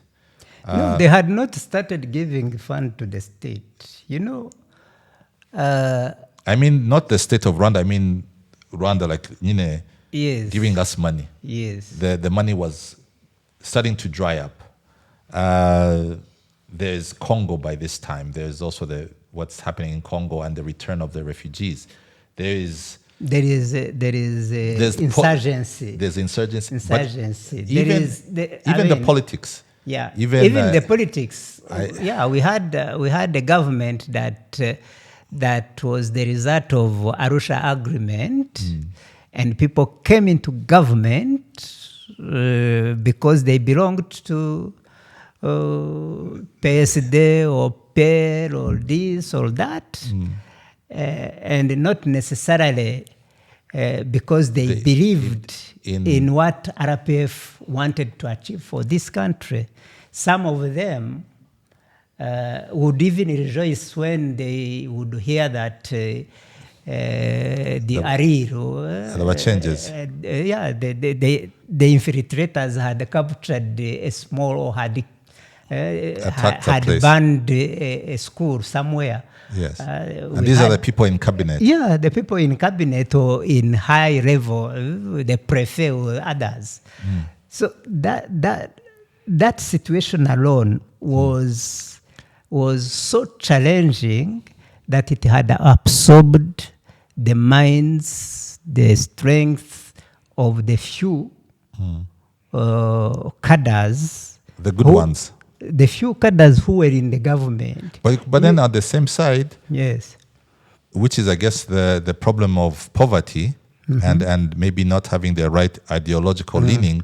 So some of the cadres were taking advantage of the situation anyway. So taking major properties and doing all sorts of... That happened also. So it was that situation that the leaders, the National Executive Committee.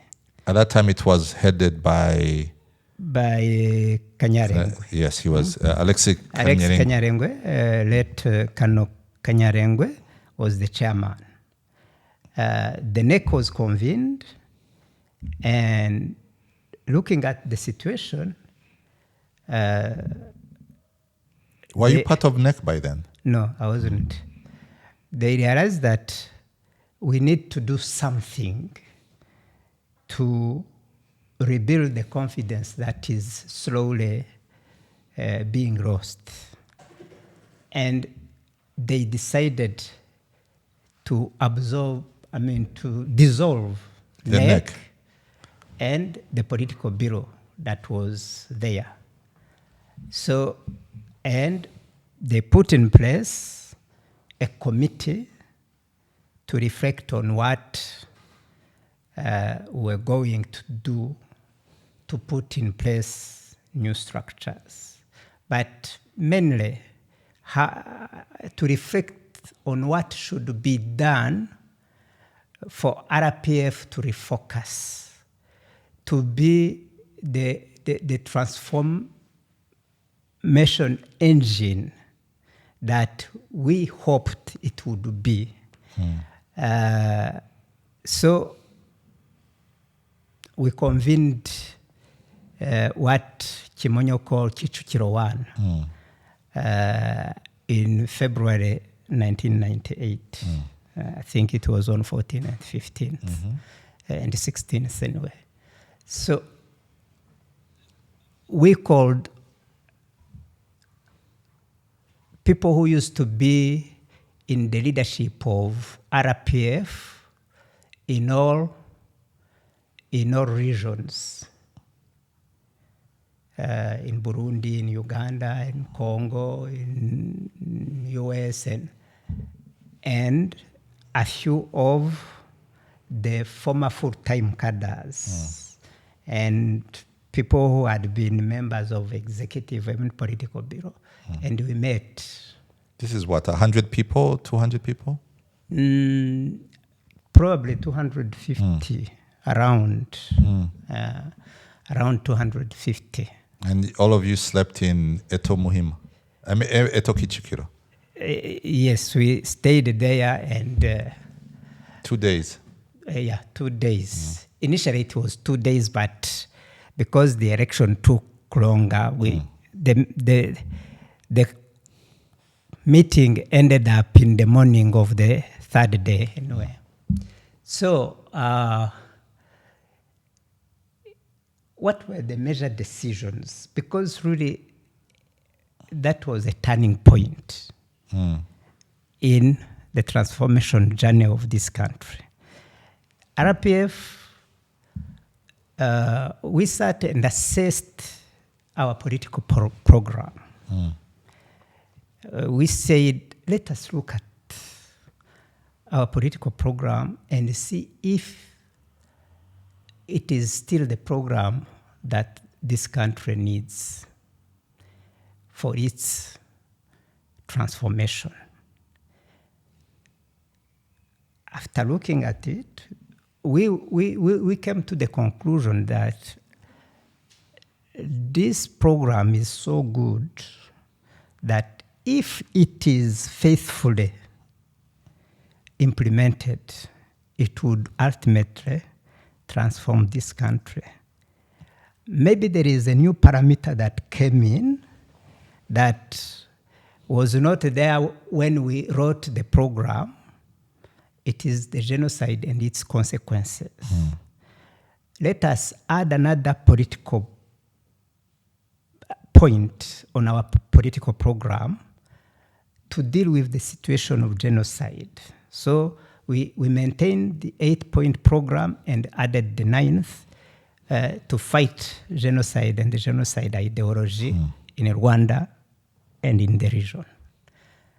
We said with this, there is no reason for us not to believe in our program, because if it was to be implemented, it would ultimately transform this country into the country we dreamed of. Second, we realized that though we have a broad-based government that mirrors what was in the Arusha Agreement, all the political parties except MRND were represented in the government. If this government fails, nobody is going to say that MDR has failed, or PSD has failed, or PL has failed, or PDC has failed, or PDI has failed. They are going to say that RPF has failed. In any case, in the literature, the media, they say RPF, if not Tutsi-led government. So we better assume That role.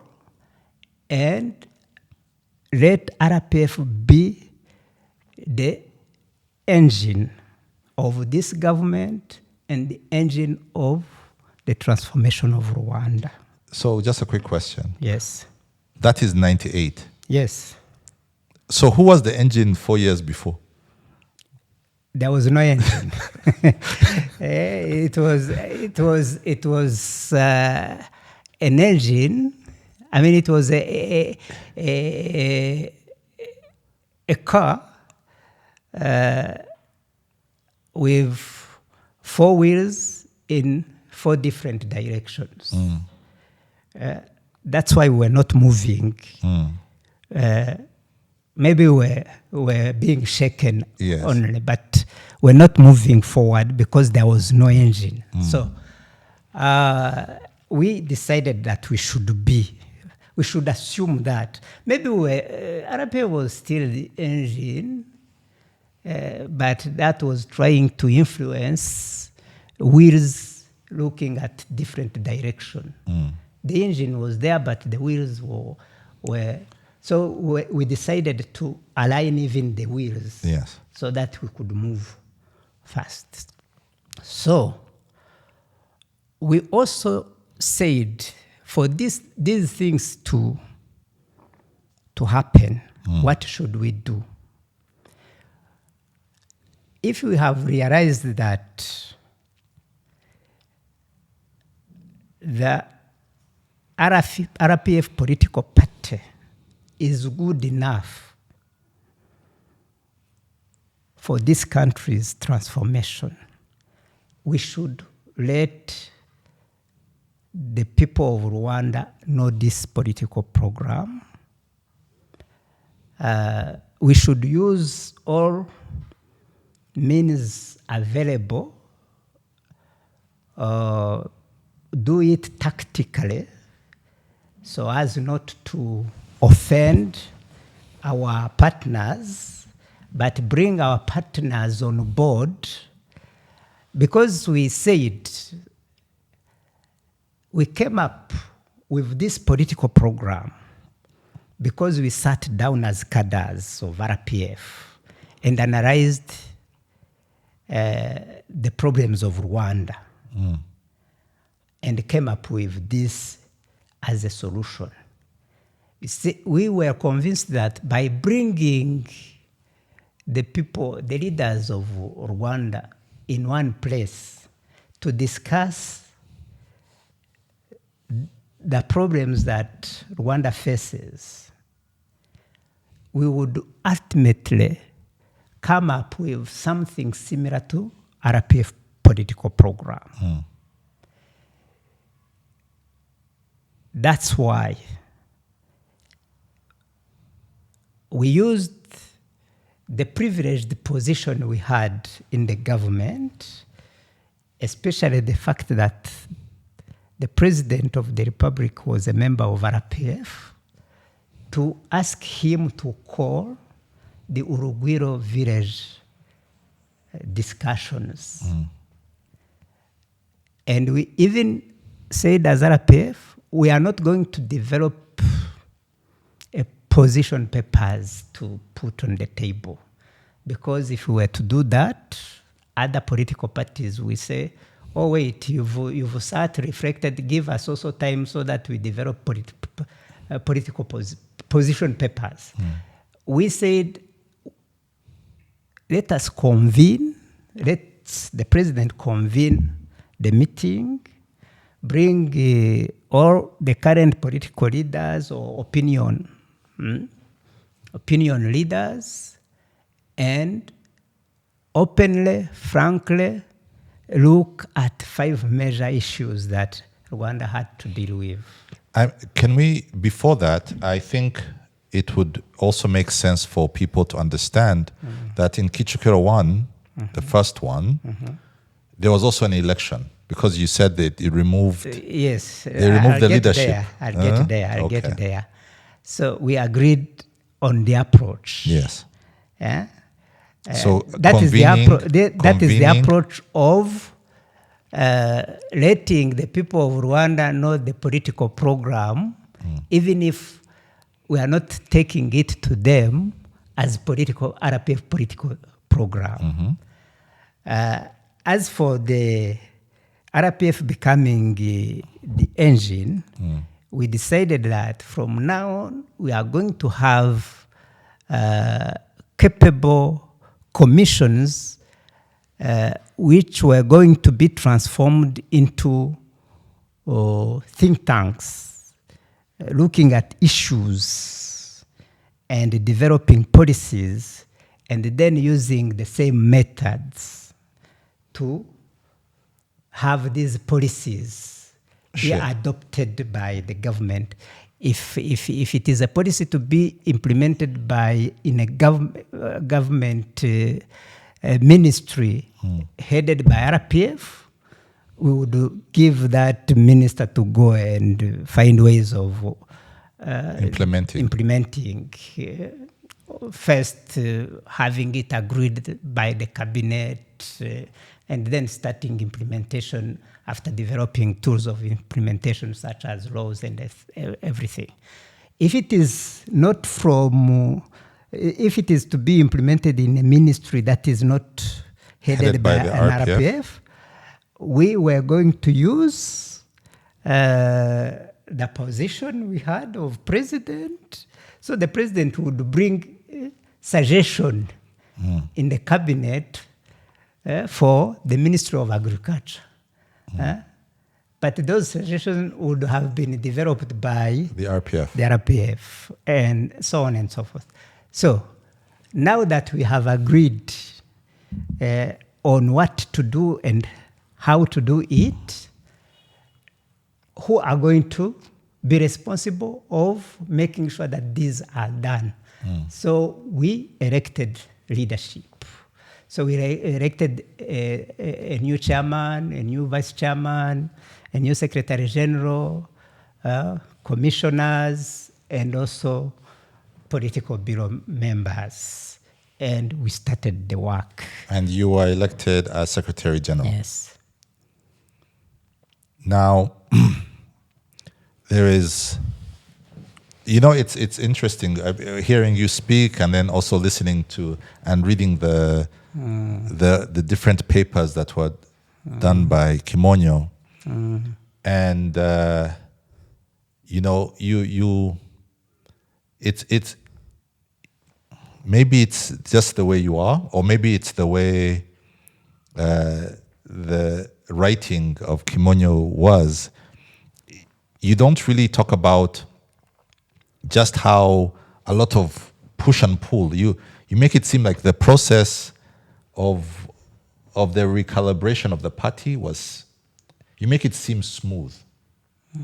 But if you read his writings, it wasn't smooth. There was a lot of friction, not just friction, but challenging, because there were people who, some of the cadres said that, these are our leaders, they are corrupt. We do not think, we need to hold them to task.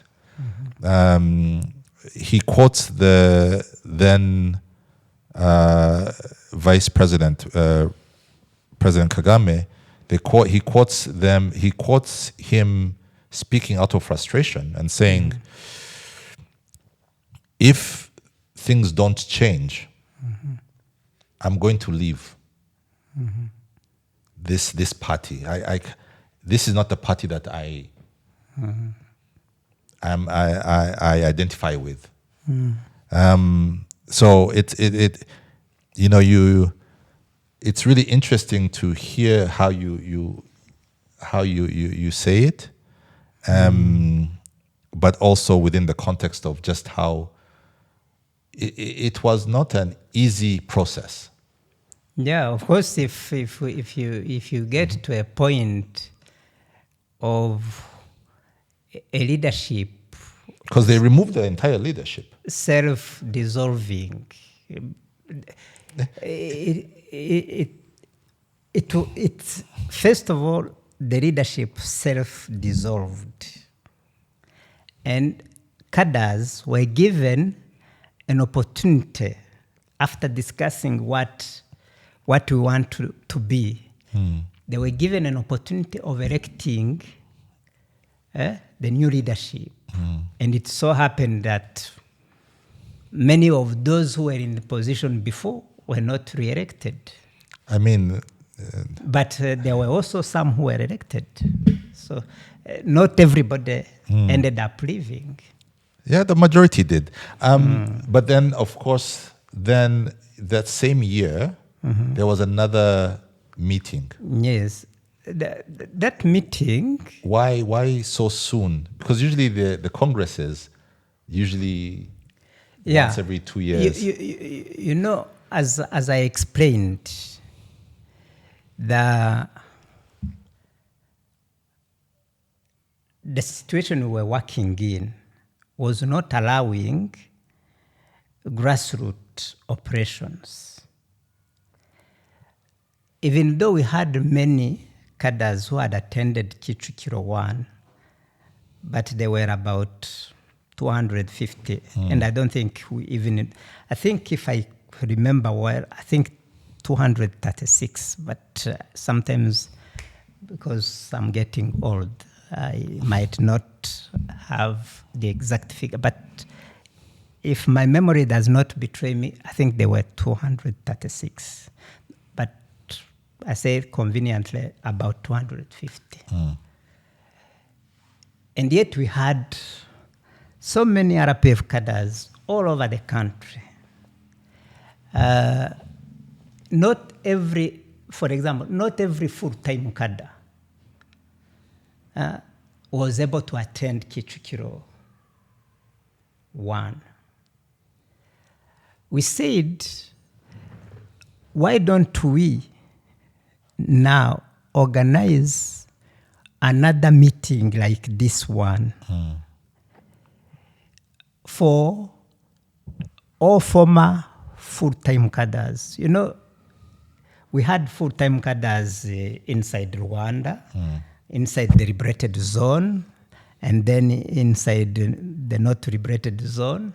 We had full-time cadres in Tanzania, in Burundi, Uganda. And we said these are people who played a big role in the building up of RPF and in making RPF successful.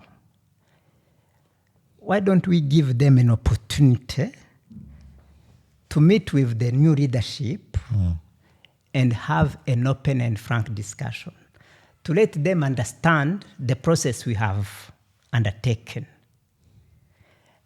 so that they are also equally remobilized and help us in the process of achieving what we had decided in February. So in December, we organized a meeting that was mainly focusing on former full-time cadres, mainly to bring them on board. Yes. By giving them an opportunity to hear what we did in Kicukiro 1 from the very top of the organization, not some cadres who would go and discuss with their former colleague in an informal way. So we wanted them to even give them an opportunity to interact with the new leadership so that they feel recognized as people who have played an appreciated role in the whole process of building the RPF and leading the RPF where it was. Did the cadres, because obviously Kicukiro 1 was about almost 4 years. No. I was going to say that Kicukiro 1 for me sounded like an opportunity to right the ship, to fundamentally change the workings of the party and kind of do a big cleanup, right? To right the ship. It sounds like the second one was more about mobilization. And it was really the and getting buy-in. It was done in the framework of the two major decisions we had taken. Which is to open... To be the driving engine, and also to make sure that the entire people of Rwanda knew about RPF political program. And those who were going to help us achieve that were these cadres who were fundamentally RPF, not the RPF of the 25th hours. Yes. Yes. I guess that must have been very good. I can imagine, because maybe you as the Secretary General at the time had a chance to actually talk to the cadres on one basis. Did you feel the change in enthusiasm of the cadres when you compared the two congresses?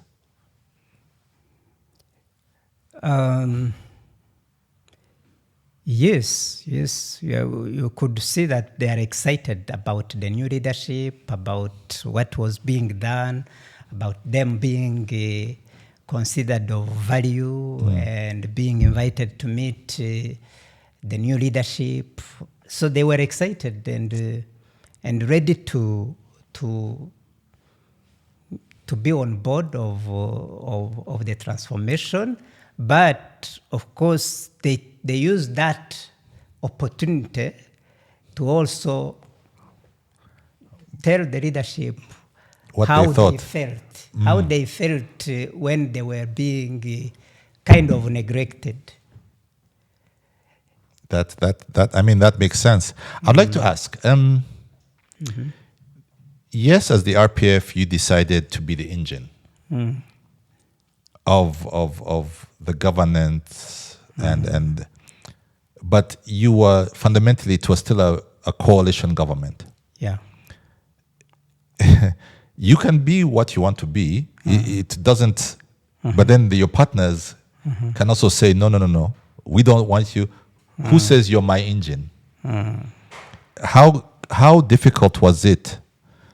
Because once you take power, that also sometimes means that you're taking power away from someone. You're, as they say in Kinyarwanda, ubakuye ku mugati. You're removing them from the buffet. Yeah. Of course, there must have been pushback. There was a bit of resistance. A bit? Only? A bit? Are you being honest? Yeah, I'm being honest. There was a bit of resistance. The fact that we overcame the resistance is that the resistance was not too unsurmountable. So that's why I say a bit of resistance. Yes. If I was to say there was extremely strong resistance, maybe we could have failed. To me, it was a bit of resistance. Yes.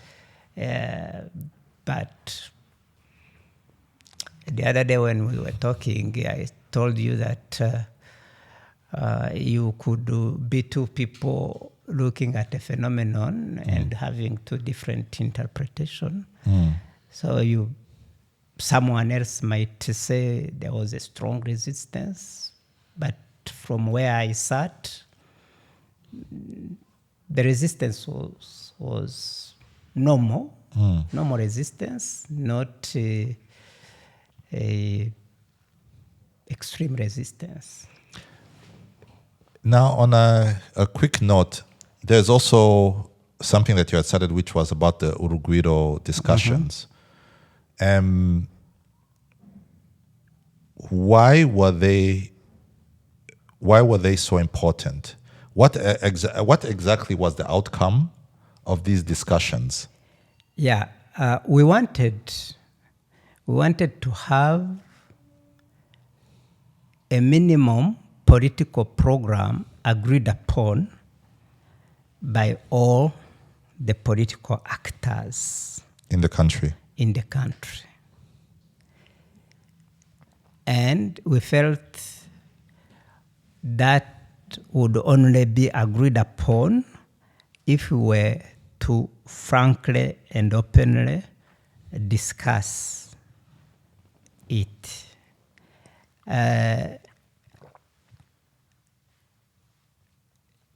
There was no question in our mind as RPF that we would go and say, you know what, we fought the liberation struggle, we won, and this is the political program we want every Rwandan to accept and implement. We felt if we were to use that approach, there would be resistance, and extreme resistance then. But we said, as I was saying a few minutes ago, that really what we want to realize in this country was agreed upon inside RPF because we sat and discussed and felt that doing these things would be good for our country. We said other Rwandans, whether they are in MDR or PSD, PR, or our politics, or in their right mind, if we look at an issue such as unity or democracy or justice or economy or security, if we openly and frankly discuss, we might end up with the same results as RPF ended up. So that's how we proceeded, and indeed that's what we ended up. We ended up with an agreed upon view of unity, how unity was destroyed, at what period unity was destroyed, and what are the actions we should undertake that would eventually lead us to unity, hopefully. We did the same for democracy. What type of democracy this country has had, if ever? What types of democracies are there in the world? Should we copy and paste, or should we agree on what are the basic principles of democracy? What is the content of democracy? Even from that simple definition of democracy as the government from the people, for the people, and of the people. And what do we mean by that? Isn't it a governance that put the people at the center? Everything that is being done should be around the people. People-centered governance. And then, should we go into an open competition where the winner takes it all? Or should we also consider our history? A country that has lived exclusion, especially from the arrival of our colonizers, where the governors excluded others.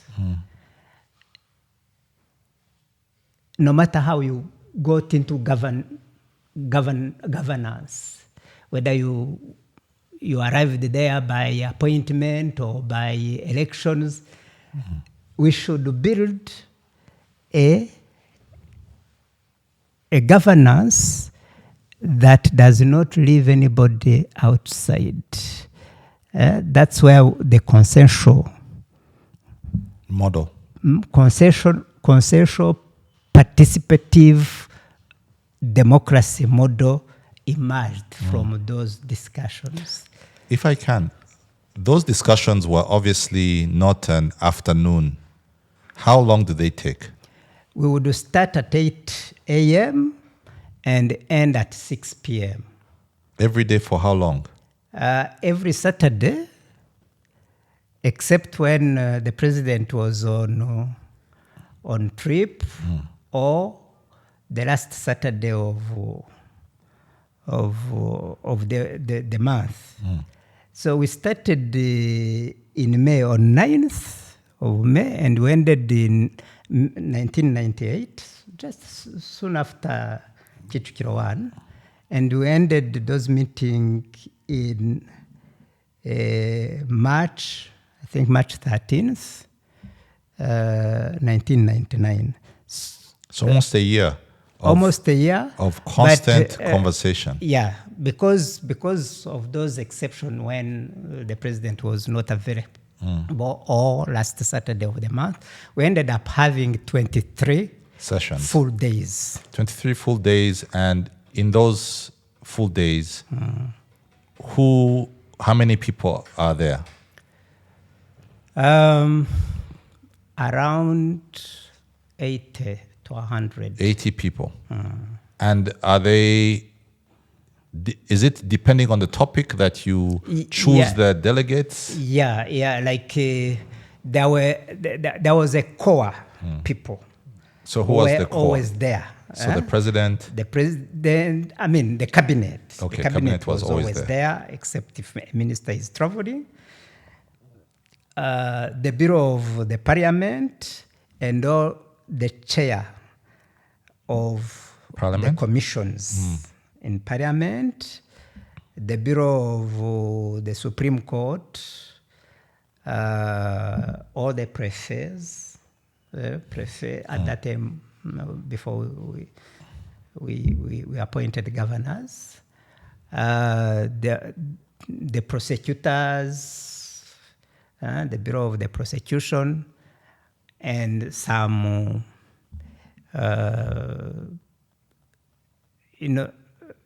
like a court of appeal, the leaders of court of appeal. So, and of course, the Bureau of the representative of political parties, and they were constant there. Each party was bringing a minimum of 3 people. I mean, not a minimum, a maximum of 3 people from the party. But others would be from the party, but also from the cabinet, party from also the parliament, and so. So then, depending on the issue we're discussing, like when we reached at discussing economy, for example, we brought in all the managing directors of the banks and other main economic operators and so on. So, could you say that the Urugwiro discussions maybe laid the foundations for not just, I would say maybe not just the Constitution, because then I think there was the constitutional process that then followed the Urugwiro discussions. But even, if I'm not mistaken, is that from where even Vision 2020, is that where it came from? It came from elsewhere, but it was adopted in the Urugwiro. In the Urugwiro, it came from the economic commission of RPF. Then, a quick question: were these sessions held in camera? Because it would be, for me, as a historian, it would be fascinating to if I could ever see, either hear I'm the not discussions. sure. I'm not recall. I have no clear recollection of having a camera, the Orenfor filming, videotaping. But you can check with the president's office. No, I'd hope that there's somewhere where there were actual minutes of the meetings. Minutes, yes, minutes. But also like but detailed minutes. I'm not sure if the meeting was videotaped, because after the discussion, the meeting appointed a secretariat to finalize the report. There is a report. There is a report that gives ample details. Yeah, I'd like to look at it. This is my last question. I believe that witnessing history helps us understand not just where we are, but also what the future will bring. And you are one of the people who probably witnessed the majority of the history of Rwanda and Rwandans, just because of where you've been, whether it's refugee, whether it's the liberation, whether it's the creation of the post-liberation political dispensation. So you've seen the history. You've participated in the history. So now I want you to look to making sense of our past, look into the future. I want you to look into a crystal ball and imagine and imagine 20 years from now. 2045. What does not only Rwanda look like in your estimation, but what does the Great Lakes region look like?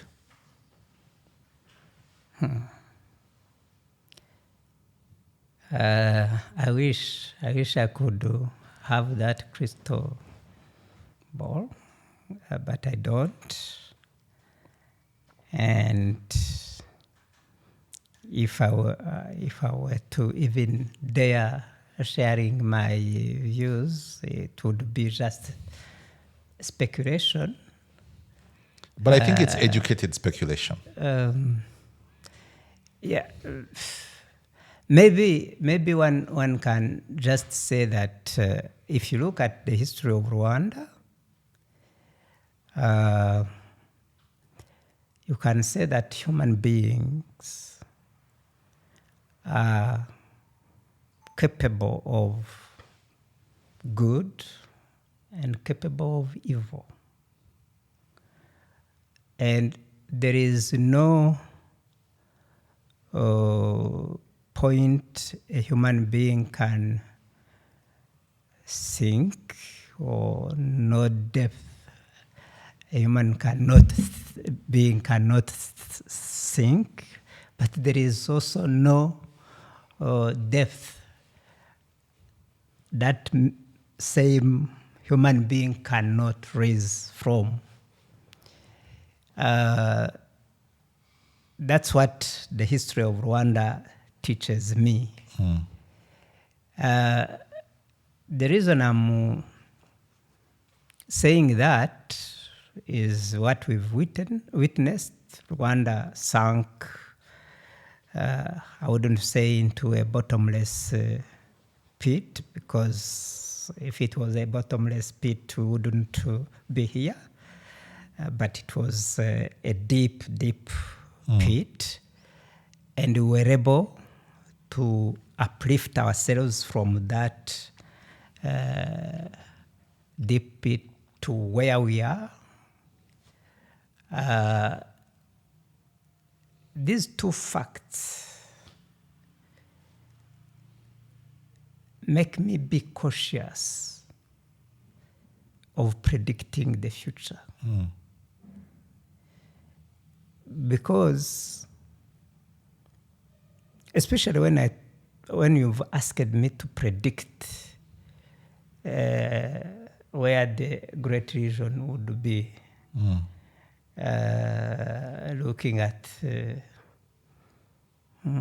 situation obtaining in DRC, Burundi, and I would hesitate making a prediction. But I can also say they are also human beings. They can put their act together and surprise all of us, create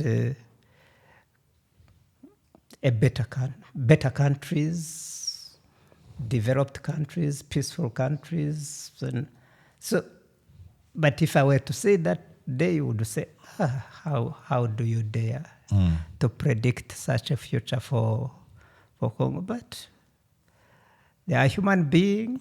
They are capable of doing wrongs as they are doing it now. But within them, there is still an image of God in them that can remember that they are from God and be creative and create a whole new good country. You can also say of Rwanda that, what a great country we have created. But there is still within us an element that is capable of evil.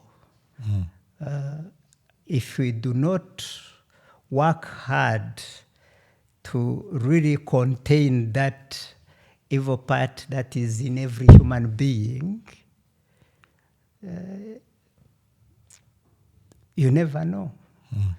If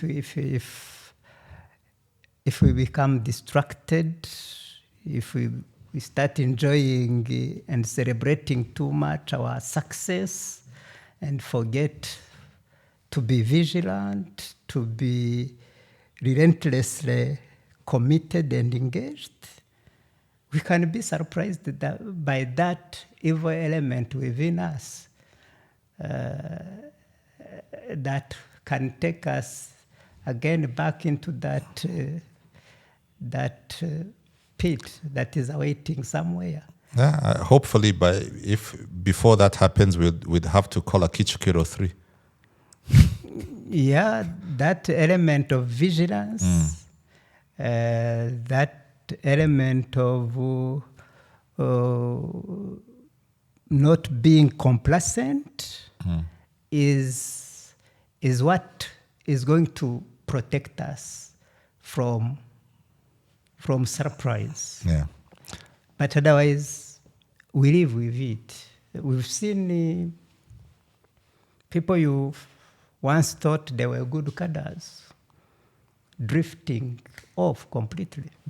So it is a possibility. Let's hope that we shall continue to create groom good cadres and the people of Rwanda who are really Rwandan, who love Rwanda, who are determined to do everything possible to protect what has been done and build on it and take Rwanda from good to greater good. Thank you. Now, when I announced that you would be a guest on this program, on this podcast, followers on our social media reached out and suggested a few questions that I should ask you. So if you would be kind enough, you can answer some of these questions. Yes. But quickly. I'm going to ask you the first question. This is a funny one. So the question is, do you see in today's politicians the perfect successor to President Paul Kagame? I see perfect successors because President Kagame has not been grooming a successor. He has been grooming successors. If you look at what he's been doing and what RPF has been doing, it gives us really assurance that we will continue to have good leaders, because he has kept, and RPF has kept involving young people. If you look at even the average age of our ministers, of our permanent secretaries, even our MPs, you see that we probably have the lowest average age of ministers in Africa, the lowest average age of permanent secretaries, or even managing directors of parastatals and the like. If you look at gatherings of RPF, half of members in any of our gathering are under 35 or 40. What does that mean? It means that they are associated to the choices we make, governance choices we make. They see, they participate, and they are able to read the thought process that lead to those choices. They are associated to how we deal with our geopolitical environment. So basically, President Kagame, as the president of Rwanda and the chairman of RPF, has made a deliberate choice of training an army of would-be president, an army of Kagame-like young people who give us the assurance that when the time for choosing a successor come, we would not be short of choices. Question number 2. Looking back, what are your biggest regrets in life? My biggest regret? Because I'm not a very regretful person. I am a believer in God, and I have always trusted that my life is in the hands of God, and no one can put me on a path that God has not allowed. So I tend not to have regrets. So I never sit down and think about biggest, average regrets, big regrets, small regrets. Usually, when I have violated the laws of God, I immediately repent of my sins and believe in the pardon that God gives. That deals with my regrets. Usually, I would regret sinning, but the relationship we have with God is such that we should not live in regret. You repent and leave that behind and move forward. Now, before I ask you the last question, I want to touch on something. And maybe this is my question.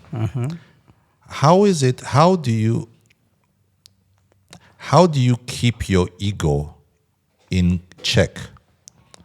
You know, if you look at someone with your CV, it's very easy to get, you know, you've talked about some cadres who went off the path. Those were people who were normal people. But obviously their ego, their, you know, that sense of self, it became their enemy.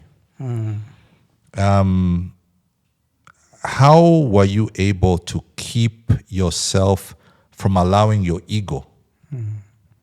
Because you were you'd be what they call the big fish. No, it's a fact, right? It's a fact. It's in our context, you are a big fish.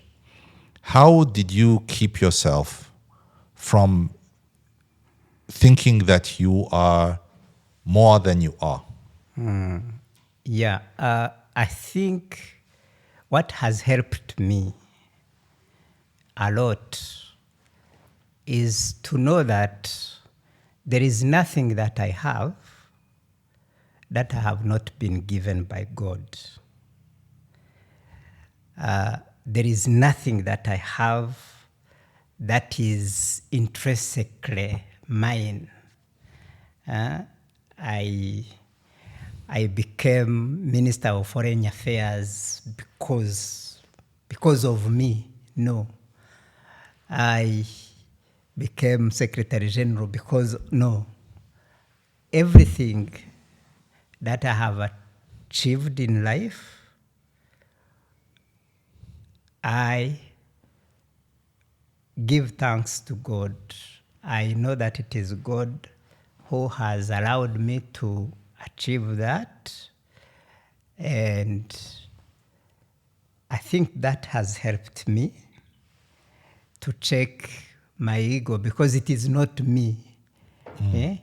It is not me. It is God who has influenced the leadership of RPF to select me as Secretary General. It is God who has influenced the leadership of RPF to appoint me Minister of Transport and Communication or Cabinet Affairs. Or it isn't about me. Maybe it is easy. It is easy when you talk of minister, being a minister, because you don't even compete for it. There is no call for application. There is no submission of CV, or there is not even an interview for that. So that is easy to understand, although many don't. So to me, it is a favor that is given to me, and that favor comes from God through my leaders. So because I always understand that, in the Bible, I think it is in Isaiah 26:12, where it is said, God, we have achieved this, or we have achieved, you have done it for us. Talking of God, all we have achieved, you have done it for us. Somehow it is true, and it is true actually. It is not even somehow, it is a perfect truth, because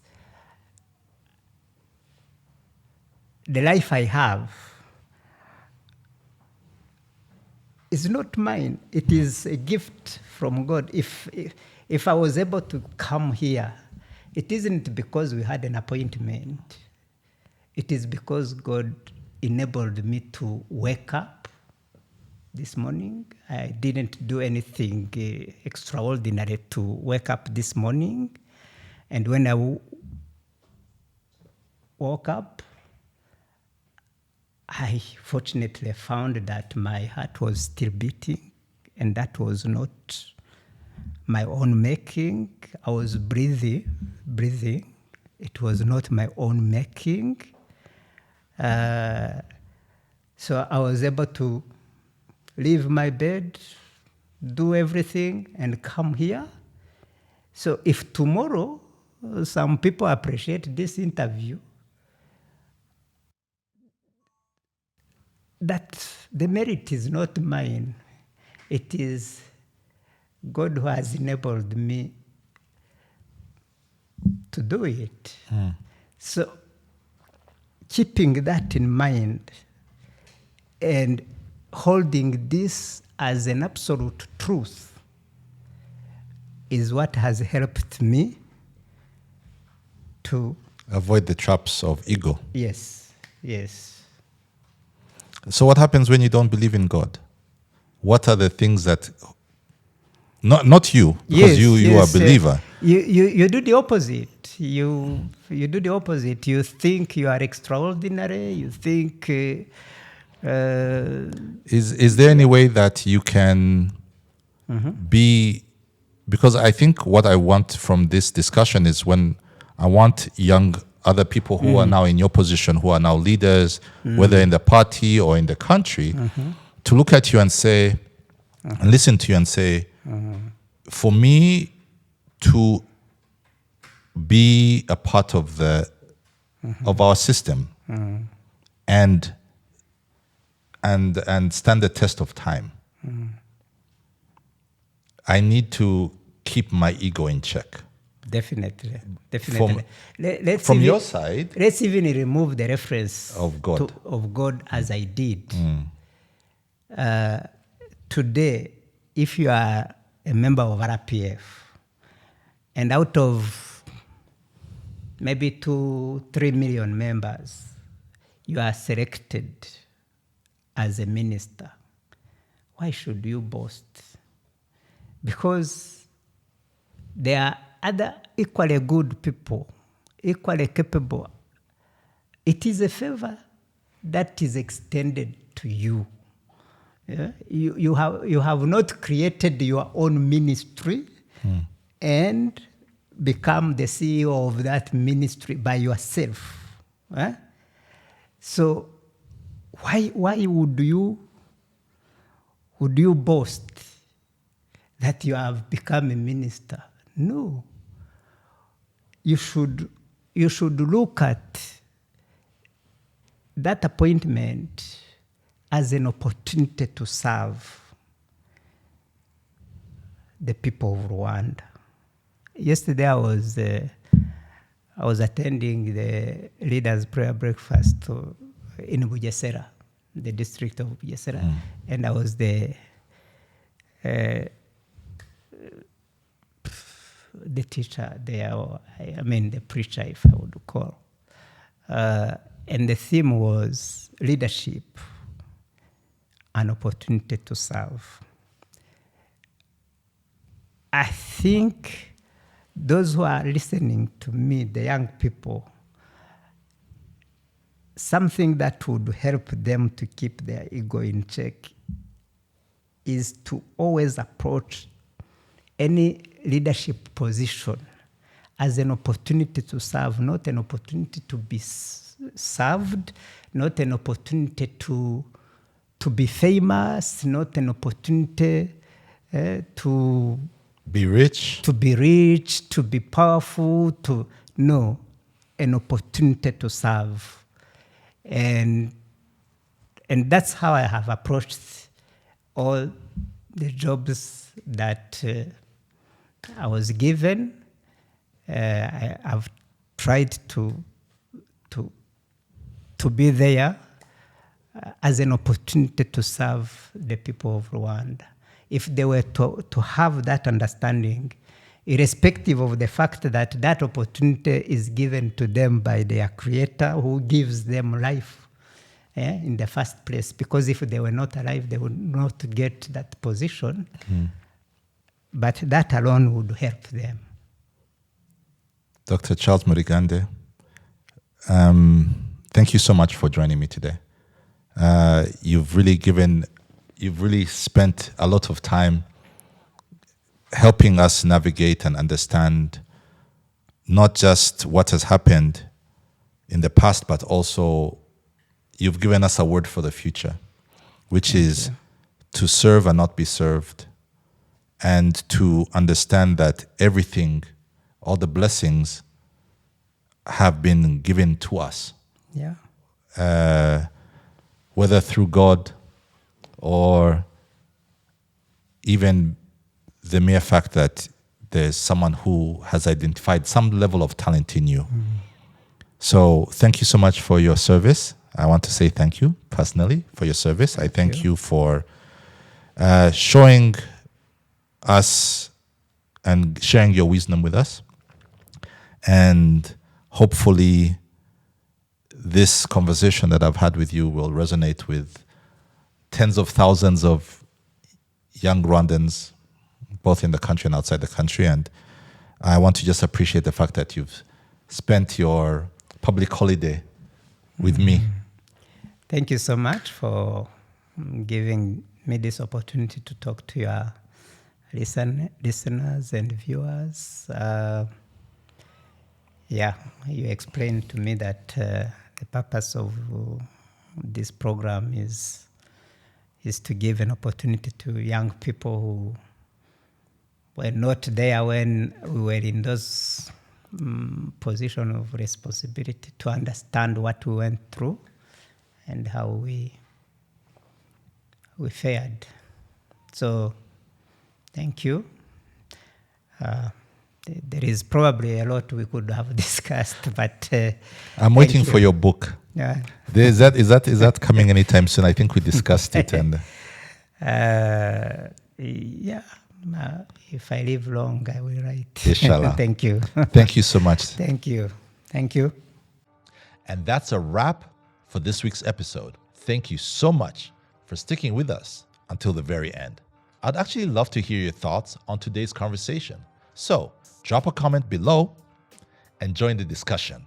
You can also join us on the social media of your choice. And if you've enjoyed this episode, be sure to share it with a friend and invite them to the conversation. I'll see you next time. Until then, take care.